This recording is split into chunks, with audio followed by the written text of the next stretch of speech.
हमारा टॉपिक है एक भिन्न कक्षा में भाषा पढ़ने की चुनौतियां। एक भिन्न कक्षा में भाषा पढ़ने की चुनौतियां।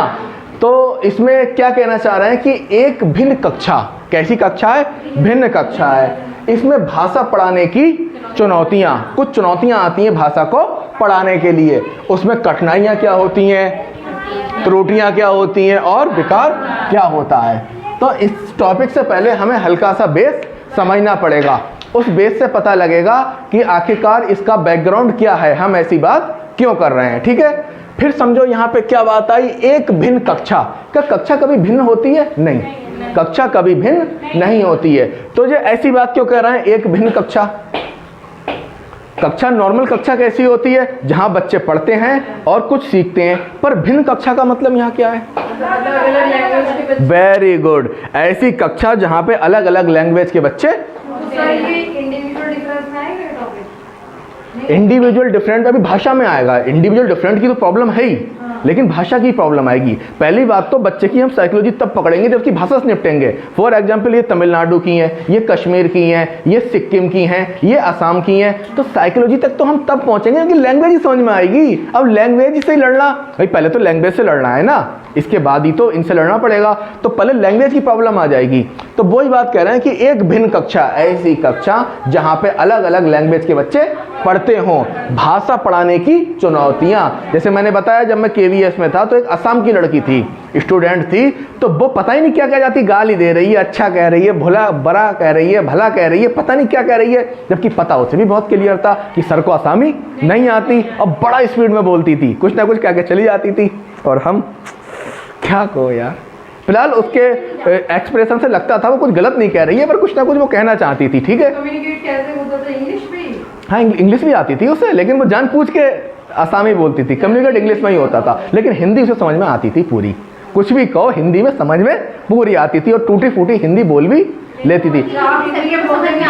एक बात बताऊं, पूरे भारत में ऐसा कोई नहीं जो हिंदी ना बोलना जानता हो, पर बोलते नहीं है, बोलना जानते हैं। दूसरी बात, ऐसा कोई नहीं जो हिंदी समझता ना हो, लेकिन वही चीज़ है कि वो दिखाते हैं कि नहीं हमको नहीं आता, जो है वो है। असल में उन्हें हिंदी आती भी है और वो हिंदी को समझते भी हैं। तो अब इसका मैं कॉन्सेप्ट समझाऊं कि कहानी क्या है। कहानी ये है कि ये है हमारा देश। क्या नाम है इसका?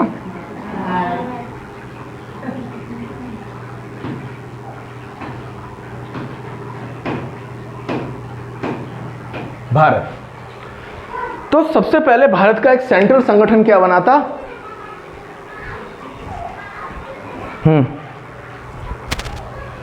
एनसीईआरटी। एनसीईआरटी किसके सहयोग से बना है?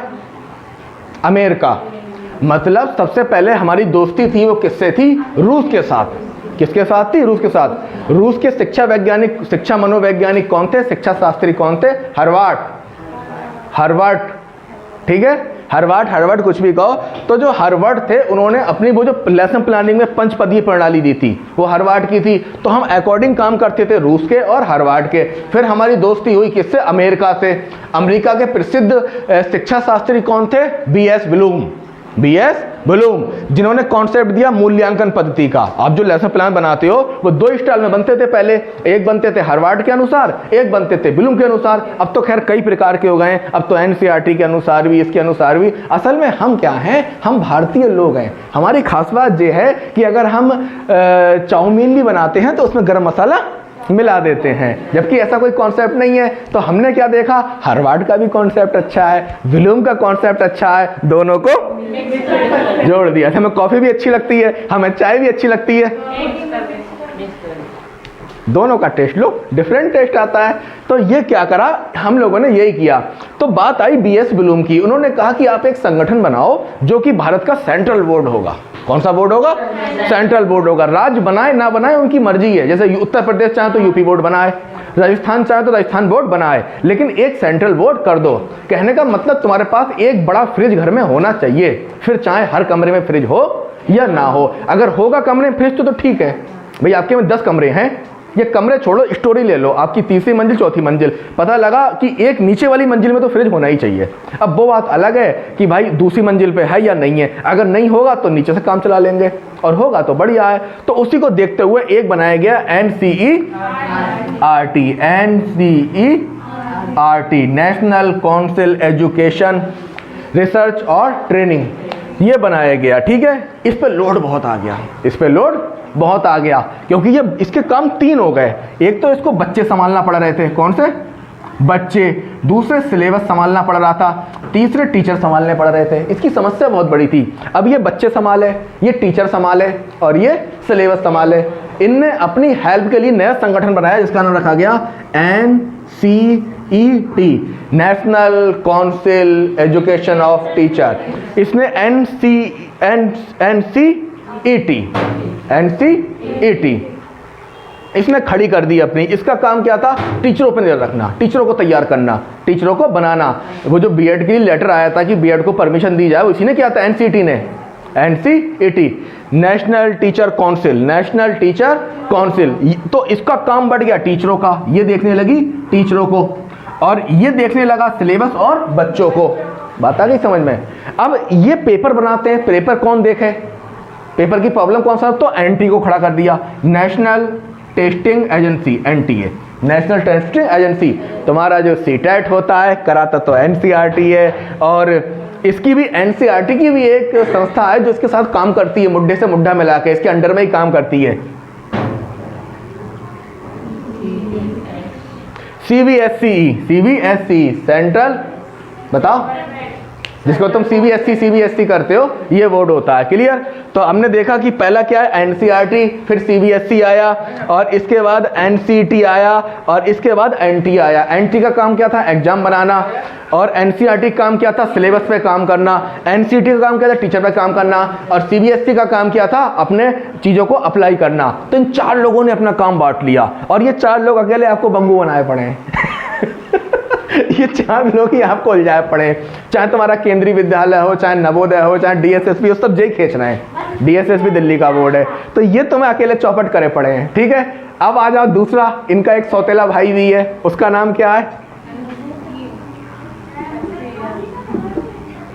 SCERT। जो आप BTC करते हो, DLED करते हो, वो ये करता है। ये इनका सौतेला भाई है, ये होता है राज्य में, ये यूपी के राज्य में है, ये है यूपी राज्य। ये क्या कराता है, SCERT, ये स्टेट का होता है। इसकी हेल्प जो करने के लिए बना है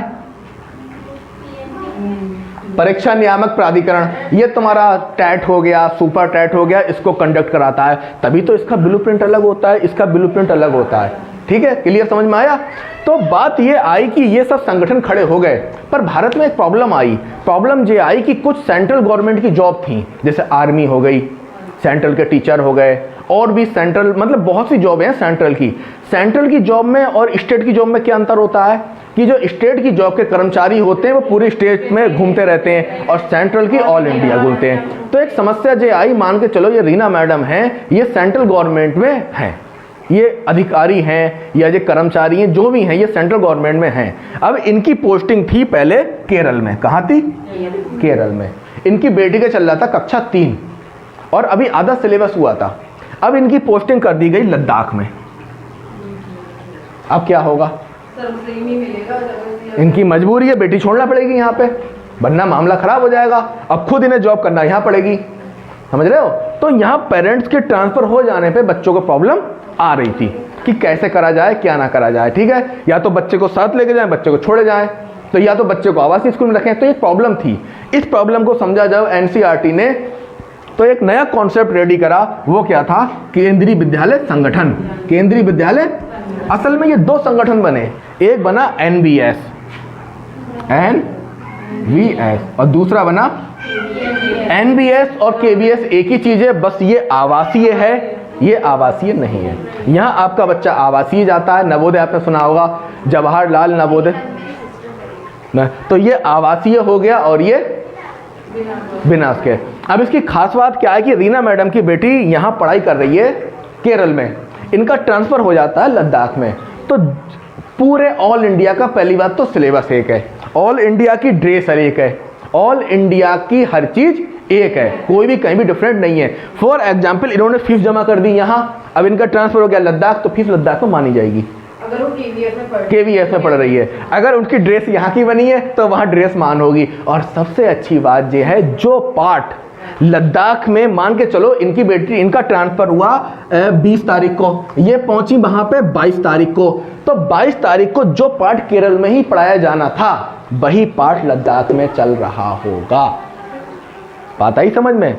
जो पार्ट 20-22 तारीख को केरल में पढ़ाया जा रहा था टीचर द्वारा, वही पार्ट 22 तारीख को लद्दाख में मिलेगा। मतलब वो भी कोई मतलब ऑल इंडिया एक पैटर्न पूरे इंडिया में। ऐसा नहीं है कि यहाँ पार्ट चल रहा है चौथा और वहाँ पार्ट चल रहा है 5वां, ऐसा नहीं है, एक ही पार्ट। और अगर बच्ची ने पेपर दे दिए यहाँ पे, रिजल्ट यहाँ पे आके शो हो जाएगा। एक सिस्टम समझ में आया? तो ये कॉन्सेप्ट बनाया गया किसके लिए? सेंट्रल गवर्नमेंट के बच्चों के लिए। पर यहाँ पे एक समस्या आ गई। समस्या ये आ गई, मान के चलो यूपी का एक स्कूल है बरेली में स्कूल है, केंद्रीय विद्यालय। अब क्या हुआ यहाँ पे, प्रॉब्लम क्या आई? अब मान के चलो कि एक पेरेंट्स जो हैं सेंट्रल गवर्नमेंट में तमिलनाडु के हैं, एक मध्य प्रदेश के हैं, एक सिक्किम के हैं, एक असम के हैं, एक झारखंड के हैं, एक आंध्र प्रदेश के हैं। तो ये इन सबके बच्चे कहाँ आ गए? इस स्कूल में आ गए। अब आया टीचर जब टीचर आया तो पता लगा कोई तमिलनाडु का है, कोई केरल का है, कोई लद्दाख का है, कोई कश्मीर का है, कोई सिक्किम का है, कोई सबकी भाषा अलग अलग। बस ये वही कॉन्सेप्ट है कि एक भिन्न कक्षा में भाषा पढ़ाने की चुनौतियां। अब वही कक्षा है जहां पे बहुत प्रकार की अलग अलग भाषाओं के बच्चे बैठे हुए हैं और टीचर है। यहाँ खलीफा टीचर नहीं है, ओए यहाँ खलीफा जो है वो टीचर नहीं है, बच्चे हैं। क्योंकि ये ने बताया CBSE के बच्चे हैं, टीचर की ऐसी की तैसी कर देते हैं। अगर टीचर के अंदर स्किल नहीं है, टीचर नहीं संभाल पाएगा, टीचर नहीं संभाल पाएगा। वही एग्जाम्पल की जहर वाला सांप है तो आप उससे दूरी बना के रखते हो, और विदाउट जहर का सांप है तो हाथ में पकड़ के नचाते हो। हाँ, कहते नचाते हैं ना बच्चे ऐसे करके। अगर तुझे मिल जाए तो क्या करेगी? नचाएगी, पकड़ेगी, हाँ, लाके बंद कर लेगी पिटारी में, हाँ तुझसे ही खेलेंगे, छुएगी भी नहीं। देखा, तुम्हारी साइकोलॉजी को नियंत्रित कर रहा है कोई और। कैसे बनोगी साइकोलॉजिस्ट? तभी तो KVS क्या करता है, NBS साइकोलॉजिस्ट रखता है अपने, और पता है कि बच्चे का खेल पढ़ाई का नहीं है, यहाँ का खेल है। समझ रहे हो? इसलिए मैं कह रहा हूँ खुद को हार्ड बनाओ, पत्थर बनाओ कि लोग तुम्हें ट्रेस भी ना कर पाएं। अब वो कह रही थी कि ये बहुत कमजोर है इशारे में ही, तो कहने का मतलब आप स्ट्रिक्ट होने चाहिए, अपने प्रति बेरहमी से पेश आओ अगर लाइफ में कुछ करना है। और बनना तो फिर पता ही है, जो चल ही रहा है चल रहा है। तो ये कॉन्सेप्ट समझ में आ गया, भूमिका समझ में आ गई कि हम ऐसी कक्षा में पढ़ाने जा रहे हैं, ऐसी कक्षा में हैं जहाँ पे बहुत सी भाषाओं के बच्चे हैं, जहाँ पे बहुत सी भाषाओं के बच्चे हैं। तो सोच के देखो समस्या आएगी नहीं आएगी। इसी प्रॉब्लम को सॉल्व करने के लिए क्या बनाया गया? त्रिभाषा फार्मूला। क्या बनाया गया? ये त्रिभाषा फार्मूला क्या था? मतलब टीचर को 3 भाषाएं कंपलसरी होनी चाहिए। वो जानते थे ये होगा, और इस चीज से निपटने के लिए क्या करा गया? ऐसा टीचर की कल्पना करी गई जहां पे उसे 3 भाषाएं आती हो। तो पहली भाषा कौन सी आनी चाहिए उसे? इंग्लिश नहीं, कुछ नहीं, क्रम से बताइए, गलत बात मत करिए।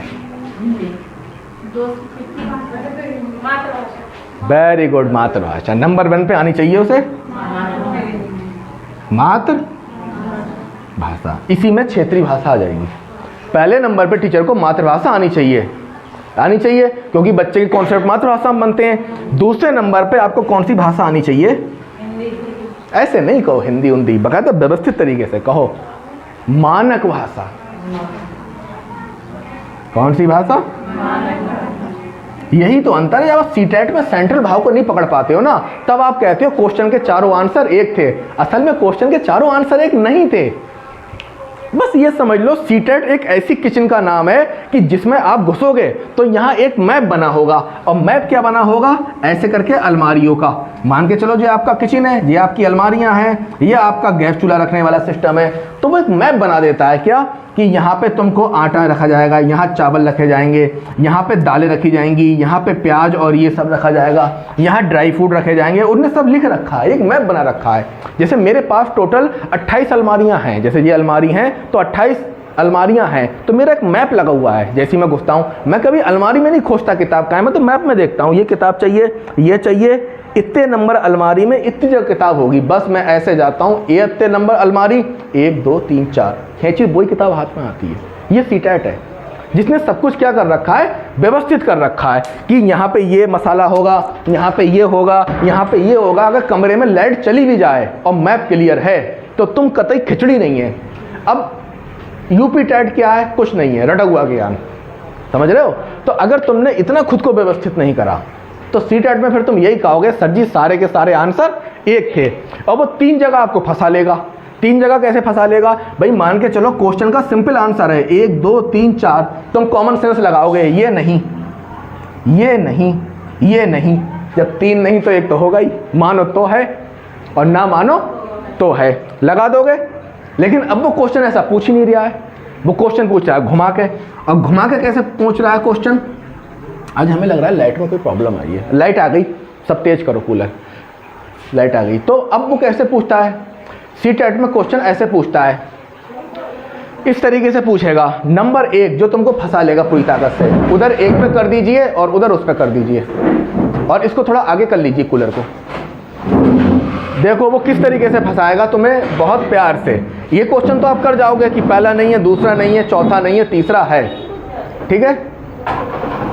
उसको इधर कर दो कूलर को, इस वाले कूलर को इधर कर लो, इधर कर लो, ठीक है। देखो वो कैसे फंसाएगा। नंबर 1 कथन, कथन R और निष्कर्ष A दे देगा, कोई भी कथन और उसका क्या दे देगा, कोई निष्कर्ष। फिर क्या पूछोगा, कथन A और B दोनों सही है, कथन A निष्कर्ष की सही व्याख्या करता है। ये केवल वही कर पाएगा जिसका कॉन्सेप्ट उंगलियों पे है, वो भी नहीं कर पाएगा जिसके पास नोट्स है, वो भी नहीं कर पाएगा जिसे कॉन्सेप्ट याद है। ये कौन कर पाएगा, जिसका कॉन्सेप्ट उंगलियों पर है और जो प्रैक्टिकली उसे करना जानता है। प्रैक्टिकली का मतलब ये है कि आपको मैंने चावल बनाना सिखा दिया पर आपने प्रैक्टिकल करा ही नहीं। अब आप गए किचन में और आपने समझा ही नहीं, पता लगा 11 21 था तो उसे कैसी बना लो, कोई फर्क ही नहीं पड़ता। लेकिन अगर ये वाला चावल है, खेत वाला जो भी नॉर्मल चावल है, बिना स्टीम विदाउट स्टीम चावल है, वहाँ माइंड का भी खेल है, स्किल का भी खेल है। अगर 1 इंच फ्लेम कम हुआ चावल कच्चा, 1 इंच ज़्यादा हुआ चावल गया। सर इस बार से ये ऐसे वाले से ज़्यादा आ रहे हैं। तो ये जो क्वेश्चन आ रहे हैं ये 3 डिमांड कर रहा है आपसे। ये पहले डिमांड कर रहा है कि टॉपिक को आप उंगलियों पर ले लो। CDP में 10 हैं, तो यही तो कह रहा है कि आप टॉपिक आपकी उंगलियों पे हो, इससे तो नहीं कह रहा है। बस टॉपिक उंगलियों पे ले लो तो कथन निष्कर्ष वाला हो जाएगा। और दूसरे क्वेश्चन कैसे होते हैं, उसके आंसर होते हैं कितने, 1 2 3 4 5 6 और option A B C D 1 2 3 4 5 6। Answer A पहला, चौथा और छठा सही है, छठा, चौथा और तीसरा सही है, दूसरा, तीसरा और पांचवा सही है। ये दो ब्रांड के क्वेश्चन केवल वही कर पाएगा जिसका टॉपिक उंगलियों पे हो। और ये करने के लिए तुम्हें अपने माइंड को व्यवस्थित करना पड़ेगा। और व्यवस्थित कब होगे, जब घर की, परिवार की, फैमिली की समस्या बचोगे। अरे यार 3 महीने के लिए मान लो ना तुम अनमैरिड हो, 3 महीने के लिए मान लो तुम्हारा कोई नहीं है, तो घर वाले क्यों समझेंगे। अगर कल को आपकी जॉब लग गई तो चुनौती भी तो फिर आप ही दोगे ना। अभी तो घर वाले आपसे कुछ कहते हैं तो आप सुन लेते हो ऐसे करके, और कल को जॉब लग गई फिर क्या होगा, सुनना तो दूर, तुम तो लहरें भाते ही ना आओगे। और अगर तुम्हारी पोस्टिंग होती भी होगी पीलीभीत, तुम टाइप कर दोगे बरेली। हाँ, हमें पीलीभीत नहीं चाहिए, बरेली चाहिए, क्योंकि यहाँ सास रहती हैं, सास से दूरी बना के। जैसे मैं ही हूँ, अगर मुझे पहली पोस्टिंग मिलेगी तो मैं क्यों लूँ यहाँ पीलीभीत में, तो बरेली लूँगा या कहीं दूर जाके लूँगा, या अंडमान निकोबार लूँगा। कम से कम इतनी दूर मिले कि थोड़ा बहुत तो दूरी बननी चाहिए ना। पता लगा यहाँ अम्मी कल भी सुना रही थी, पापा कल भी घरे आ रहे थे, आज वो फिर सुनाएंगे, तो इससे बेहतर जो है बहुत दूर जाके लो। ठीक है, तो कहने का मतलब ये है कि ये चीज़ें तब होती हैं क्लियर जब आपका ये कॉन्सेप्ट क्लियर होता है। अब आप कह तो रहे हो क्षेत्रीय भाषा, कोई कह रहा है हिंदी, कोई कह रहा है अंग्रेजी। ये असल में ऐसा मामला है कि सारे किचन में सारे मसाले तुमने एक के ऊपर एक लाद दिए, ये कुछ उस तरीके से है, तो ये कॉन्सेप्ट तुम्हारा फिर क्लियर होगा नहीं। तो इस कॉन्सेप्ट को मैं क्लियर कराता हूँ। त्रिभाषा फार्मूले में उसने क्या बताया, उसने बताया कि पहली भाषा ज्ञान चाहिए मातृभाषा, दूसरी मानक भाषा और तीसरी सांस्कृतिक भाषा। ठीक है, सांस्कृतिक भाषा। अब आ जाओ, अगर बच्चा यूपी में है तो मातृभाषा क्या होगी, बंगाल में है तो क्या हो गया, गुजरात में है तो, महाराष्ट्र में है तो, बन गया प्लेन। यही तो तुम लोग गलती कर देते हो। इसकी तुमने अलमारी नहीं बनाई और फिर ढूंढ रहे हो वो मिलेगा कहाँ। वो कुछ भी हो सकती है। अगर बच्चा तमिलनाडु का है तो तमिलनाडु की होगी, बच्चा राजस्थान का है तो राजस्थानी होगी। अब आ गया समझ में। अब आ जाओ मानक भाषा। Number 1 number 2 French, number 3 German, Russian या कोई भी विदेश भाषा, वो भी तो मानक भाषा है। हाँ, इसमें हिंदी भी मानक भाषा है। क्या है? हिंदी भी मानक भाषा है, भारत की भाषा है हिंदी। बात आई समझ में? भाई हो सकता है बच्चा यूपी का है तो उसकी मानक भाषा भी हिंदी है और उसकी मातृभाषा भी हिंदी है। दूसरी कंडीशन, हिंदी चलो मातृभाषा हो गई तो हम लोग अंग्रेजी जो है मानक भाषा हो गई। मानक भाषा का मतलब जिस भाषा पे मोहर लगी हुई है और प्रमाणित है वो क्या है? मानक भाषा। वो अंग्रेजी भी हो सकती है, वो हिंदी भी हो सकती है, वो रसियन भी हो सकती है, वो जर्मन भी हो सकती है, वो फ्रेंच भी हो सकती है, वो कुछ भी हो सकती है। ठीक है। अब अगली आ जाओ सांस्कृतिक भाषा। ये कौन सी होती है? Cultural language. ये कौन सी हो गई? नंबर 1 संस्कृत हो गई, उर्दू हो गई, अरबिक हो गई। जैसे भारत में मुस्लिम लोग हैं तो अरबिक हो गई, हिंदू लोग हैं तो संस्कृत हो गई, और अगर किसी और मिक्स वाले हैं तो वो उर्दू हो गई। तो ये क्या है? हमारी कल्चर की भाषा। तब आप क्वेश्चन बना पाओगे जब इतना कॉन्सेप्ट क्लियर होगा, वरना आप ही चक्कर में पड़ जाओगे।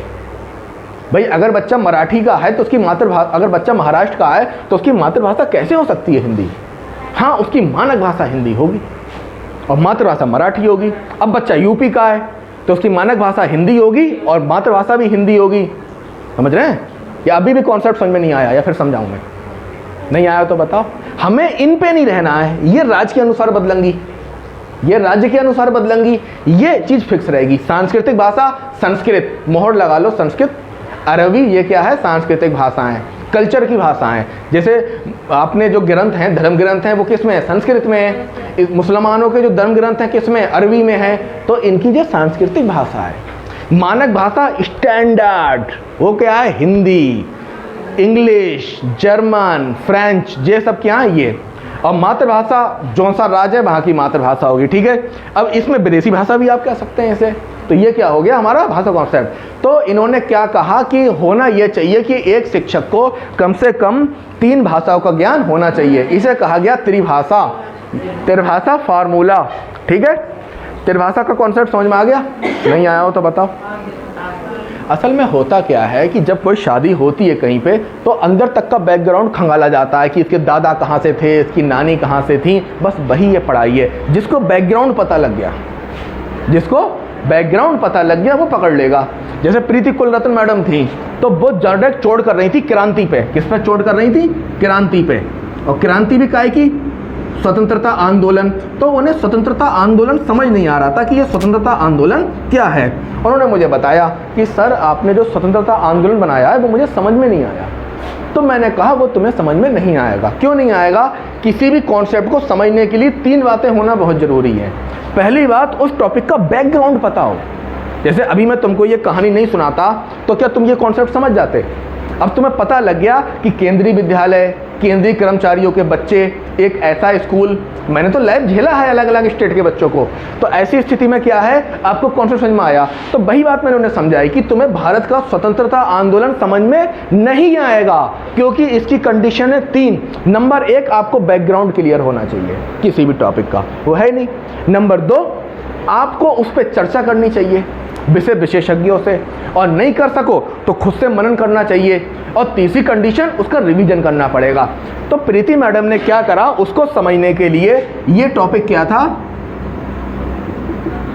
स्वतंत्रता आंदोलन। तो कहा सर मैं इसका बैकग्राउंड कैसे जानूं? तो मैंने कहा इससे पहले तुम ये जानो कि अंग्रेज भारत कैसे आए। यूरोपीय शक्तियों का भारत में आगमन, यूरोपीय शक्तियों का भारत में। पर ये तुम्हें तब तक समझ में नहीं आएगा जब तक कि तुम्हें मुगल काल समझ में नहीं आएगा कि आखिरकार मुगल कहाँ से आए। अब मुगल तुम्हें तब तक समझ में नहीं आएंगे जब तक तुम्हें प्राचीन भारत समझ में नहीं आएगा। समझ में आ गया? तभी तो पढ़ाई समझ में नहीं आती है। तुम जब ये समझोगे कि प्राचीन भारत क्या है, चेल, चंदेल, चोल, मगध का साम्राज्य, इसके बाद क्या होता है, मुगल शासक आ जाते हैं, पृथ्वीराज चौहान के समय में मोहम्मद गौरी आ जाता है, तो मोहम्मद गौरी क्या हो गया, इसके बाद मुगल काल आ गया, और मुगल काल के दौरानी कौन आते हैं, अंग्रेज, और जब अंग्रेज हमको तड़पाते हैं, परेशान करते हैं, तब क्या होती है, स्वतंत्रता आंदोलन। और इसमें भी एकदम नहीं होता है, पहले 1857 की क्रांति जिसमें झांसी की रानी ने तलवार उठाई थी, क्रांति दो हुई, एक प्रथम स्वतंत्रता संग्राम, एक बाद वाला संग्राम, एक 1947 का, एक 1857 का। क्लियर? तो जिसे प्राचीन भारत क्लियर होगा उसे मुगल काल क्लियर होगा, जिसे मुगल काल क्लियर होगा उसे अंग्रेज क्लियर होंगे, जिसे अंग्रेज क्लियर होंगे स्वतंत्रता आंदोलन। और जब मैडम ने ये पढ़ा, समझा और नोट्स बनाया, तो उनके नोट्स की पहली लाइन से पीसीएस का पहला क्वेश्चन बन गया, क्योंकि हम जो टेस्ट लगवाते हैं वो पीसीएस के लगवाते हैं, तो पीसीएस का जो पहला क्वेश्चन आया था वो उनके नोट्स की पहली लाइन से आया था। वो तो भाई गदगद हो गई, कतई अरे सर अब मेरी समझ में आ गया, ये है पढ़ाई, डायरेक्ट समझ में नहीं आती है। तो अब वो चल गई, तो उन्हें सब्जेक्ट दे दिया गया है, अब वो जो सुपर टैट है उनको वो इतिहास पढ़ाएंगी, रुचि आ गई। ये होता है रुचि, जब रुचि आ जाती है ना फिर रोक कोई नहीं सकता। फिर आप कहोगे कि 3 घंटे का टाइम टेबल है, तो पता ही नहीं कि 4 घंटे कहाँ से कहाँ हो गए। और ये हर विषय में लागू होता है, चाहे वो साइकोलॉजी है। अब आप साइकोलॉजी पढ़ रहे हो, कभी तुमने क्यों नहीं सोचा साइकोलॉजी का पिता कौन है, विल्हेम वुंट क्यों है, कौन कौन है वो साइकोलॉजी के प्रमुख विद्वान जिन्होंने चलाया। अब तुम भाषा ही पढ़ रहे हो, भाषा में सबसे महत्वपूर्ण योगदान किन किन लोगों का है, या भाषा के प्रमुख खिलाड़ी कौन कौन है, कभी तुमने जानने की कोशिश ही नहीं करी, तो फिर क्या समझ में आएगा। तो कहने का मतलब जब तक बैकग्राउंड क्लियर नहीं होगा चीज़ें समझ में नहीं आती। तो यहाँ तक कॉन्सेप्ट क्लियर हो गया, भूमिका समझ में आ गई। अब हम चल रहे हैं, जिस कक्षा में शिक्षक 2 या 2 से अधिक भाषाएं लिख पढ़ सकता हो या बोल सकता हो, वो क्या है, बहुभाषिक कक्षा है। ऐसी कक्षा जहाँ पे पढ़ाने वाला छात्र शिक्षक जो है वो 2 या 2 से अधिक भाषाओं को बोल सके, लिख सके या समझ सके, 3 में से एक बात हो, वो कक्षा क्या है, बहुभाषी। जैसा कि नाम क्या है, नाम देखो, बहुभाषी। बहुभाषी, बच्चे बहुत सी भाषाएं बोलते हो, ये क्या है, बहुभाषी। ये क्या है, बहुभाषी। जब कक्षा में अनेक भाषाओं के बच्चे हों, मैंने बताया तमिलनाडु का भी, केरल का भी, मध्य प्रदेश का भी,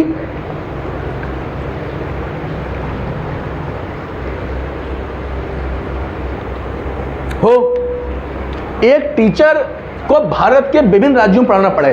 2 कंडीशन है, एक कंडीशन तो जो है टीचर यहीं पे है और उसकी क्लास में विभिन्न राज्यों के बच्चे हैं, बात एक है, या भैया वो टीचर को विभिन्न राज्यों में पढ़ाना पड़े। अब मेरी अगर केवीएस में पोस्टिंग हो गई, कहाँ पे, राजस्थान में हो गई, तो कैसे काम चलेगा बताओ, वहाँ राजस्थानी चल रही है, जयपुरी चल रही है, तो एक चुनौती तो ये भी है कि आपको अब जो दुर्गेश मैडम है इनको भेज दिया जाए कर्नाटक, प्रॉब्लम आ जाएगी भाषा संबंधी, और कर्नाटक के स्कूल में भी बच्चे विभिन्न राज्यों के हों। तो वही बात कह रहे हैं कि जब कक्षा में अनेक भाषाओं के बच्चे हों या एक टीचर को भारत के विभिन्न राज्यों में पढ़ाना पड़े, ठीक है। अब देखो, भाषा शिक्षक के लिए चुनौती है, ये सब क्या है, चुनौती। अच्छा है नहीं ये चुनौती, मेरे कहने पे मत जाओ।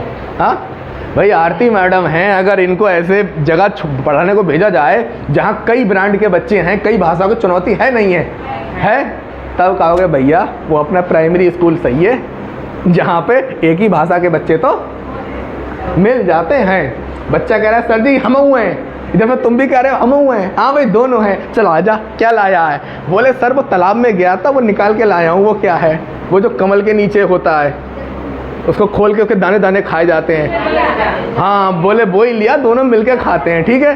तो ये क्योंकि आप कम्युनिकेट कर पा रहे हो तभी तो बात बन पा रही है, ठीक है। या घर से वो पराठे बना के लाया, सर जी पराठे लाया हूँ आज मिलके खाएंगे दोनों, आजा बेटा। आप लैंग्वेज तो मैचिंग कर रहे हो ना। अब वो बच्चा जो है वो किसी सिक्किम का है या किसी अरुणाचल प्रदेश का है, अब वो आपसे कह भी रहा है सर पराठा खा लो, अब उसकी लैंग्वेज अलग है, आपकी लैंग्वेज अलग है, आप समझ ही नहीं पा रहे हो वो कहना क्या चाह रहा है। तो कह रहे हैं कि भाषा शिक्षक के लिए चुनौती है, लेकिन उचित रणनीति से निपटा जा सकता है। उचित रणनीति से कैसे? आपको अगर 3 भाषाओं को ज्ञान है तो प्रॉब्लम नहीं आएगी। भाई तुम्हें नहीं आती आसामी, इंग्लिश तो आती है, इंग्लिश उसके लिए मानक भाषा है, तो कम्युनिकेशन हो जाएगा ना। अच्छा, इसी के लिए केवीएस क्या कर रहा है, एक व्यवस्था और करता है, संविदा पे शिक्षक रखता है जो कि लोकल के होते हैं। प्रॉब्लम ही समाप्त। संविदा पे शिक्षक रखता है, सैलरी उनकी भी बहुत हाई होती है, 30,000 के लगभग सैलरी होती है शायद, पता नहीं मुझे कितनी होती है अंदाज से, मेरे हिसाब से 30,000 होती है उनकी, और सरकारी वालों की ऐसी होती है 50, 55, 60 अलग अलग ग्रेड होते हैं, मतलब उनको भी वो 30,000 देता है। और इंटरव्यू भी पूरा उसी तरीके से होता है जैसे उनके होते हैं, बस उनका कोई टेस्ट नहीं होता। तो इस तरीके से आप निपट सकते हैं किससे? रणनीति से, प्लानिंग से। भाई बात तो वही, अचानक घर पे 50 मेहमान आ जाएं तो चुनौती तो है, पर निपटा तो जा ही सकता है। 4 होटलों पे कॉल कर दी, जल्दी जल्दी रोटी भेजो, इतनी रोटी, 4 होटल कर दी, इतना तक खाना भेजो। अब एक आदमी नहीं तैयार कर पाएगा, पर 4 होटल वाले तत्काल आपको प्रोवाइड करा देंगे। तो ये क्या है? रणनीति। ये क्या है? रणनीति। जैसे कभी कभी अटेंडम पार्टी का मूड बन गया, अब लोग हैं खाने वाले कितने? 50, तो एक होटल वाला तो प्रोवाइड करा नहीं पाएगा अटेंडम में, तो 4 होटल वालों को कॉल कर दी, बोले भिजवाओ जल्दी, तो तत्काल भिजवा देते हैं। तो ये क्या होता है? रणनीति। तो प्रॉब्लम है, पर रणनीति से निपटा जा सकता है। अगला क्या कह रहे हैं? बहुसांस्कृतिक। अच्छा, यहाँ 2 शब्द हैं, एक है बहुभाषिक, एक है बहुसांस्कृतिक। इन दोनों में अंतर क्या है? और सांस्कृतिक अलग अलग संस्कृति के बच्चे, और संस्कृति के मतलब है धर्म से। ये अलग अलग हैं, दोनों एक ही चीज़ है, ये असल में एक ही चीज़ है। हम कहें बहुसांस्कृतिक, बहुत सी संस्कृतियों के बच्चे जिनकी भाषा, वेशभूषा सब। भाई अगर कोई असम का बच्चा है तो संस्कृति असमी हो गई ना, तो वो भी मतलब एक ही चीज़ है। बहुभाषिकता, बहुसांस्कृति एक ही चीज़ है। भाई संस्कृति का मतलब प्रियंका की संस्कृति यूपी की है, अब जो जाके पढ़ रही तमिलनाडु में, तो इसे प्रॉब्लम आएगी, वहाँ की संस्कृति अलग है। तो कहने का मतलब बहुसांस्कृतिक कह लो या बहुभाषा कह लो, एक ही चीज़ है। वैसे मोटे तौर पे तो डिफरेंट है, लेकिन यहाँ बात हो रही लैंग्वेज के तौर पे। भाई एक सरदार कम्युनिटी के बच्चे हैं, उनकी लैंग्वेज है गुरमुखी, या वो तो लिपि होती है गुरमुखी, भाषा होती है पंजाबी, वो पंजाबी बोल रहे हैं। अब एक मुस्लिम कम्युनिटी है, वो उर्दू मिक्स हिंदी बोल रहे हैं, और एक ब्राह्मण कम्युनिटी है जो संस्कृत मिक्स हिंदी बोल रहे हैं। तो यहाँ भी तो भाषा डिफरेंट आ रहा है। तो सांस्कृतिक या बहुभाषिक, तो ये लगभग एक ही चीज़ है भाषा के संदर्भ में। अब हम आगे देख रहे हैं, इसमें क्या है कि बहुसांस्कृतिक कक्षा में, यानी बहुभाषी या बहुसांस्कृतिक एक ही चीज़ है मोटे अर्थों में। अगर आप डीप जाओगे तो भैया अंतर है ये। तो छात्रों को भाषा के प्रयोग अधिक से अधिक अवसर दें। अगर ऐसी कक्षा है जहाँ बहुत सी भाषा बच्चे बोल रहे हैं, विभिन्न कुछ सरदार कम्युनिटी के बच्चे हैं, कुछ मुस्लिम कम्युनिटी के हैं, कुछ जैन कम्युनिटी के हैं, कुछ पारसी कम्युनिटी के हैं, तो ऐसे लोग जगह पे क्या दें? बच्चों को अधिक से अधिक बोलने का अवसर दें। ऐसा नहीं तो चुप, तेरी भाषा तो हमें समझ ही नहीं आती, तो चुप जा, नहीं, ऐसे में बच्चे को बोलने का मौका दें। ये डायरेक्ट कीवर्ड तुम्हारे एग्जाम में रखे हुए आएंगे, कतई आए थे नहीं आए थे, पेपर दिया था आप लोग, कतई आए थे रखा हुआ, 1 इंच भी ना ऊपर आया ना 1 इंच नीचे आया। तो यहाँ तक समझ में आ गए? अवसर तो देना ही देना है। और हमारे यहाँ यूपी में क्या होता है? बच्चा आया, बोले सर जी ये प्रॉब्लम है, 19 का पहाड़ा सुना, भाग जाए यहाँ से। हमारे साथ यही होता था। कभी भी कोई बात, जैसे मैं प्राइमरी स्कूल में ही पढ़ा हूँ, जो प्राइमरी दिखता है आपको, मैं इसमें पढ़ा हूँ, तो मेरे साथ यही होता था कि मैं उस समय ध्यान है मुझे कक्षा 5 में होता था, तो मैं कोई बात पूछना चाहता था तो मुझसे 19 का पहाड़ा सुना, अब 19 का पढ़ा ही नहीं याद, तो हटना पड़ता था वहाँ से। तो कहने हाँ डरा देना होता था। रामा कॉलेज में भी कक्षा 10th में यही स्थिति थी, टीचर ढंग से बात ही नहीं करते थे। लेकिन इंटर में क्या था? फैकल्टी चेंज हुई। रामा कॉलेज में इंटर में क्या हुआ? एक से एक बढ़िया टीचर था। ब्रह्मशंकर गंगवार थे, और मनोहर लाल सर थे, तिहोत्तरपाल गंगवार थे, और ओम प्रकाश गंगवार थे। तो ये जब टीचर आए, इनका व्यवहार ही अलग था। अरे इधर आओ बेटा, हाँ क्या कुछ पूछना है? ये हमारे लंच का समय है, तुम इस समय आ जाना, हम तुम्हें पढ़ा देंगे। उन्होंने हमें घेरा, पढ़ाया। अब जब वो खाली बैठते 2 घंटे, तो रामा कॉलेज में क्या होता है कि जैसे वो घास बहुत बढ़िया है, इधर आओ, आप सिर्फ किताब लेके आओ, बैठो नीचे ज़मीन पे, खुद जमीन बैठे हैं, टीचर बैठा है यहाँ तो बैठ के पढ़ रहे हैं।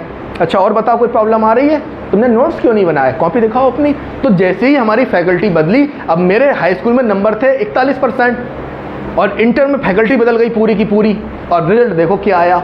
मैंने नोटिस किया, उन्होंने मेरे अंदर रुचि डेवलप करी।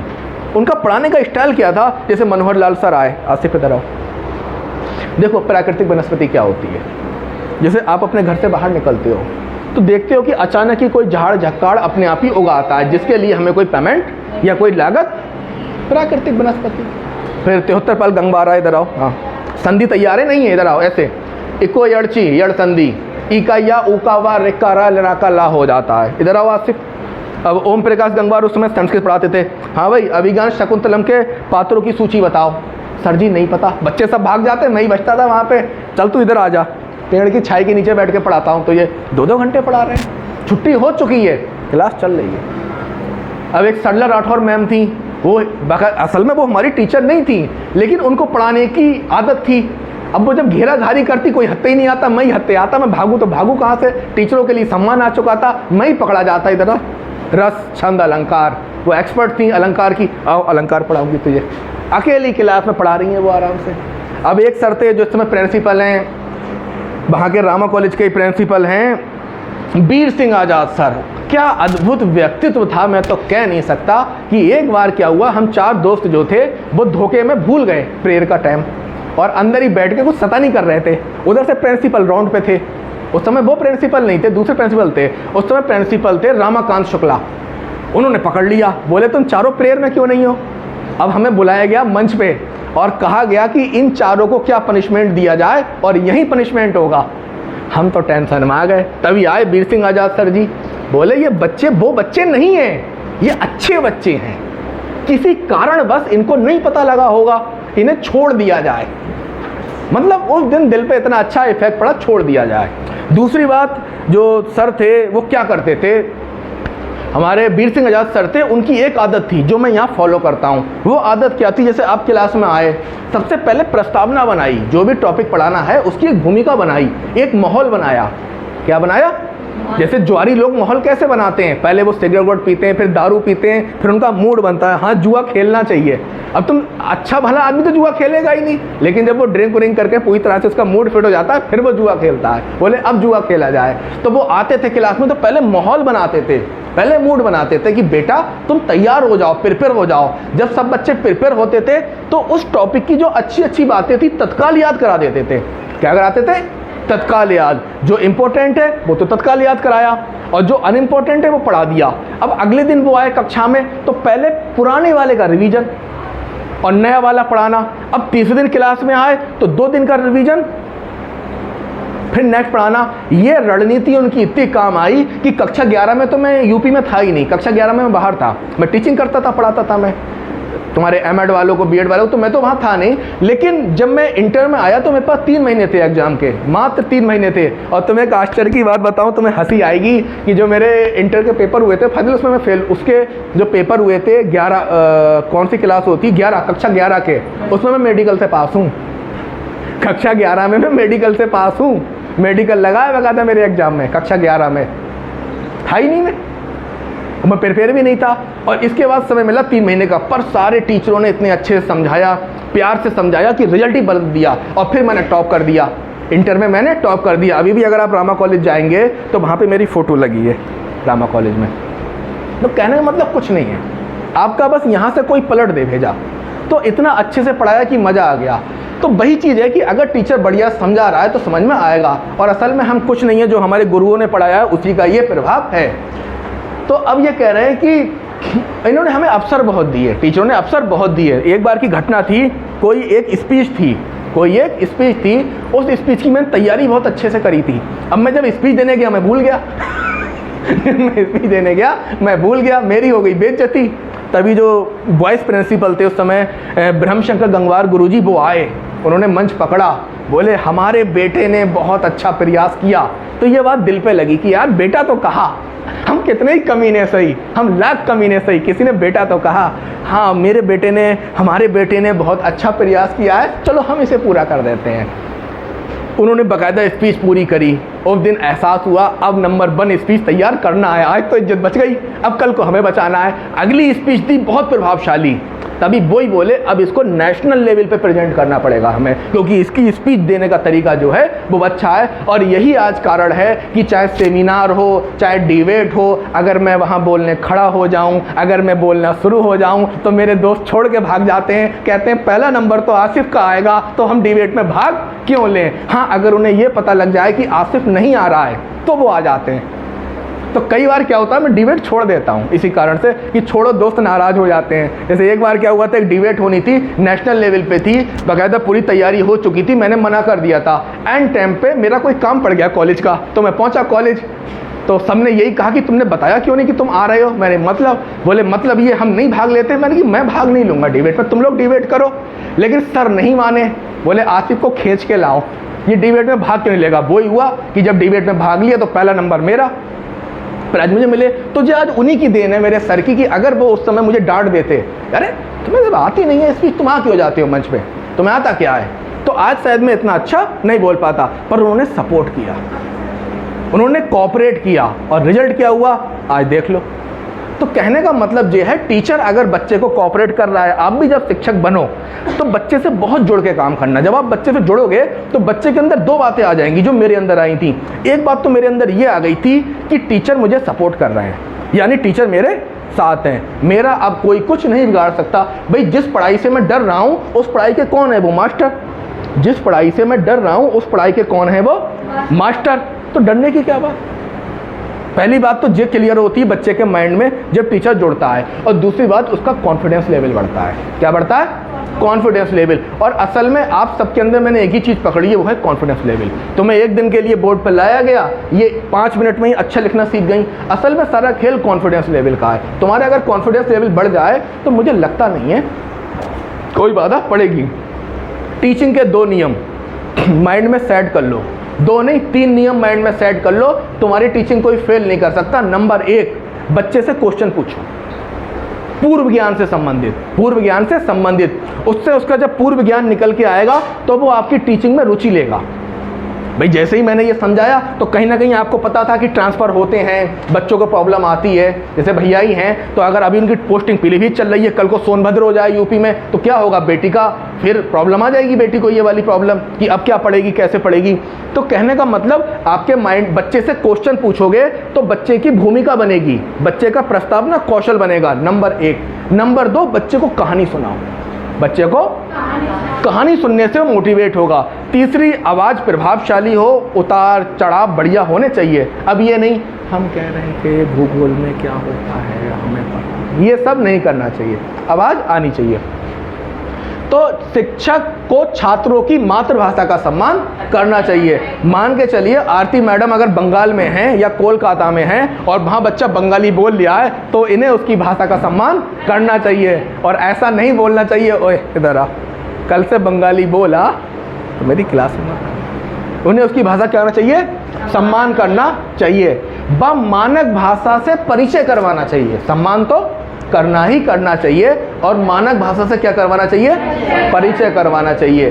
प्राथमिक स्तर पर माध्यम मातृभाषा होनी चाहिए। वो पेरेंट्स जो अपने बच्चों को शुरू में ही सीबीएसई बोर्ड में पढ़ाते हैं, असल में वो बहुत बड़ी गलती करते हैं। वो गलती मैं नहीं कह रहा हूँ, वो गलती ये साइकोलॉजी कह रही है। क्या कह रही है कि प्राथमिक स्तर पर माध्यम मातृभाषा होनी चाहिए। और क्यों होनी चाहिए कि अगर प्राइमरी का बच्चा है वो पौधे को, वो प्रकाश संश्लेषण को, वो भारत को, वो इतिहास को, वो भूगोल को, वो विज्ञान को जितना अच्छे से मातृभाषा में सीख सकता है उतना अच्छे से अन्य भाषा में नहीं समझ सकता। और यही हो रहा है, यही हो रहा है। सीबीएसई बोर्ड में पढ़ाना चाहिए, पर उसमें भी हिंदी माध्यम से। सीबीएसई में भी तो हिंदी माध्यम है, ऐसा कोई ना, दोनों माध्यम है, हिंदी माध्यम भी है। पर प्रॉब्लम क्या आती है, अगर प्राथमिक स्तर पर बच्चे का जो मीडियम होता है वो मातृभाषा नहीं है, वो गया नहीं जुड़ पाएगा। सोचो वो बार बार क्या कह रहे हैं कि बच्चे की घर की भाषा, बच्चे की बाहर की भाषा, बच्चे की मातृभाषा,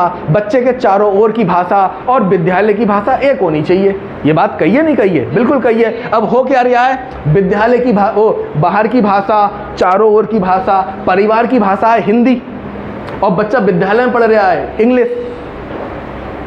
आया बात समझ में।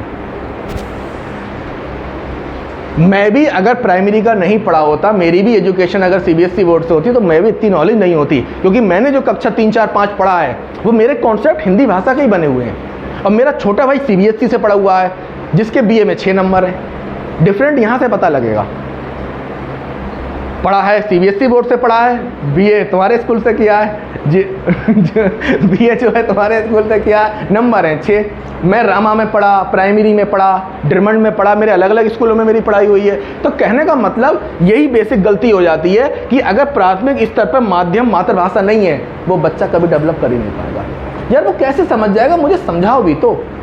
क्या समझा दोगे तुम उसे इंग्लिश में, हाँ रटा दोगे, रटा दोगे, बिल्कुल रटा दोगे। और यही हो रहा है, तुम कभी भी किसी बच्चे से बात करना कि जो तुम ऐसा उससे करना कि बेटा तुम्हारे पास साइंस है, बच्चा कहेगा साइंस है। कक्षा 3 के बच्चे से, 4 के बच्चे से, तुम्हारे साइंस में पार्ट कौन सा है, मान के चलो तीसरा पार्ट कोई भी है, इस पार्ट का हमें मतलब बता दो। वो मतलब नहीं बता पाएगा। क्यों? क्योंकि विद्यालय में क्या होता है, क्वेश्चन आंसरों पर टिक लगवाया जाता है, उसके आंसर लिखवाए जाते हैं और वो आंसर याद करवाए जाते हैं। अगर एक पार्ट है डाइजेशन, पाचन तंत्र, तो उसमें तुमने निशान लगवाए, याद करा दी, बच्चे क्या डेवलप होगा। अब तुम बच्चे को बताओगे कि बेटा क्या होता है, एक मुंह होता है, जैसे ही हम भोजन ग्रहण करते हैं यहाँ लार ग्रंथियाँ होती हैं, वो लार ग्रंथियाँ उसमें लार मिला देती हैं। फिर हमारे आमाशय में आता है कि छोटी आंत, बड़ी आंत, वो रोज़ सुनने आए, क्या गली मोहल्ले में ओए तेरी आंतें निकाल देंगे। वो मोहल्ले में सुन के आया है ना, लड़ाई हुई 2 लोगों में, वो क्या कर रहे हैं, तेरी आंतें निकाल देंगे, मार मार इसके पेट पे मार। तो वो सुन रहा है, बच्चा क्या कह रहा है, मार मार इसके पेट पे मार। अब वो इंग्लिश में उसका कॉन्सेप्ट कैसे बन जाएगा? भाई सोच के देखो, मैं सीटेट तुम्हें हिंदी में पढ़ा रहा हूँ, तुम तो बहुत बड़े बच्चे हो, अगर तुमको मैं इंग्लिश में पढ़ाने लगूँ तो क्या होगा, 1 इंच समझ में नहीं आएगा, या आ जाएगा? नहीं आ जाएगा। अब बात आई फिर ये सक्सेस क्यों है? ये सक्सेस उनके लिए सीबीएसई बोर्ड जिन्होंने इंग्लिश में महारत हासिल कर लिया है। वो बच्चा जिसने कक्षा 3 तक इंग्लिश पे ग्रिप ले ली, उसके लिए इंग्लिश और हिंदी में कोई अंतर नहीं रहा, उसको कोई दिक्कत नहीं, वो चल रहा है। वो डॉक्टर बनना है, वो इंजीनियर बनना है, वो वैज्ञानिक बनना है, वो आईएएस बनना है, वो पीसीएस बनना है, वो सक्सेस है। तो फेल कौन है? वो बच्चा जो लैंग्वेज से नहीं निपट पा रहा है। भाई बात समझो, यहाँ 2 प्रॉब्लम आ रही हैं। सीटेट आप सब क्वालिफाई कर लेते, पर सीटेट क्यों नहीं क्वालिफाई कर पा रहे हो? लड़ाई सीटेट से है ही नहीं, लड़ाई तो लैंग्वेज से है। जैसे जे एक शब्द है यहाँ पे, मान के चलिए द्विभाषिकता, क्या शब्द है? द्विभाषिकता, आप इससे लड़ रहे हो। अगला शब्द है इसमें, और बताओ, बहुभाषिकता, ये देखो। तो कहने का मतलब आपको लड़ना पड़ रहा है भाषा से।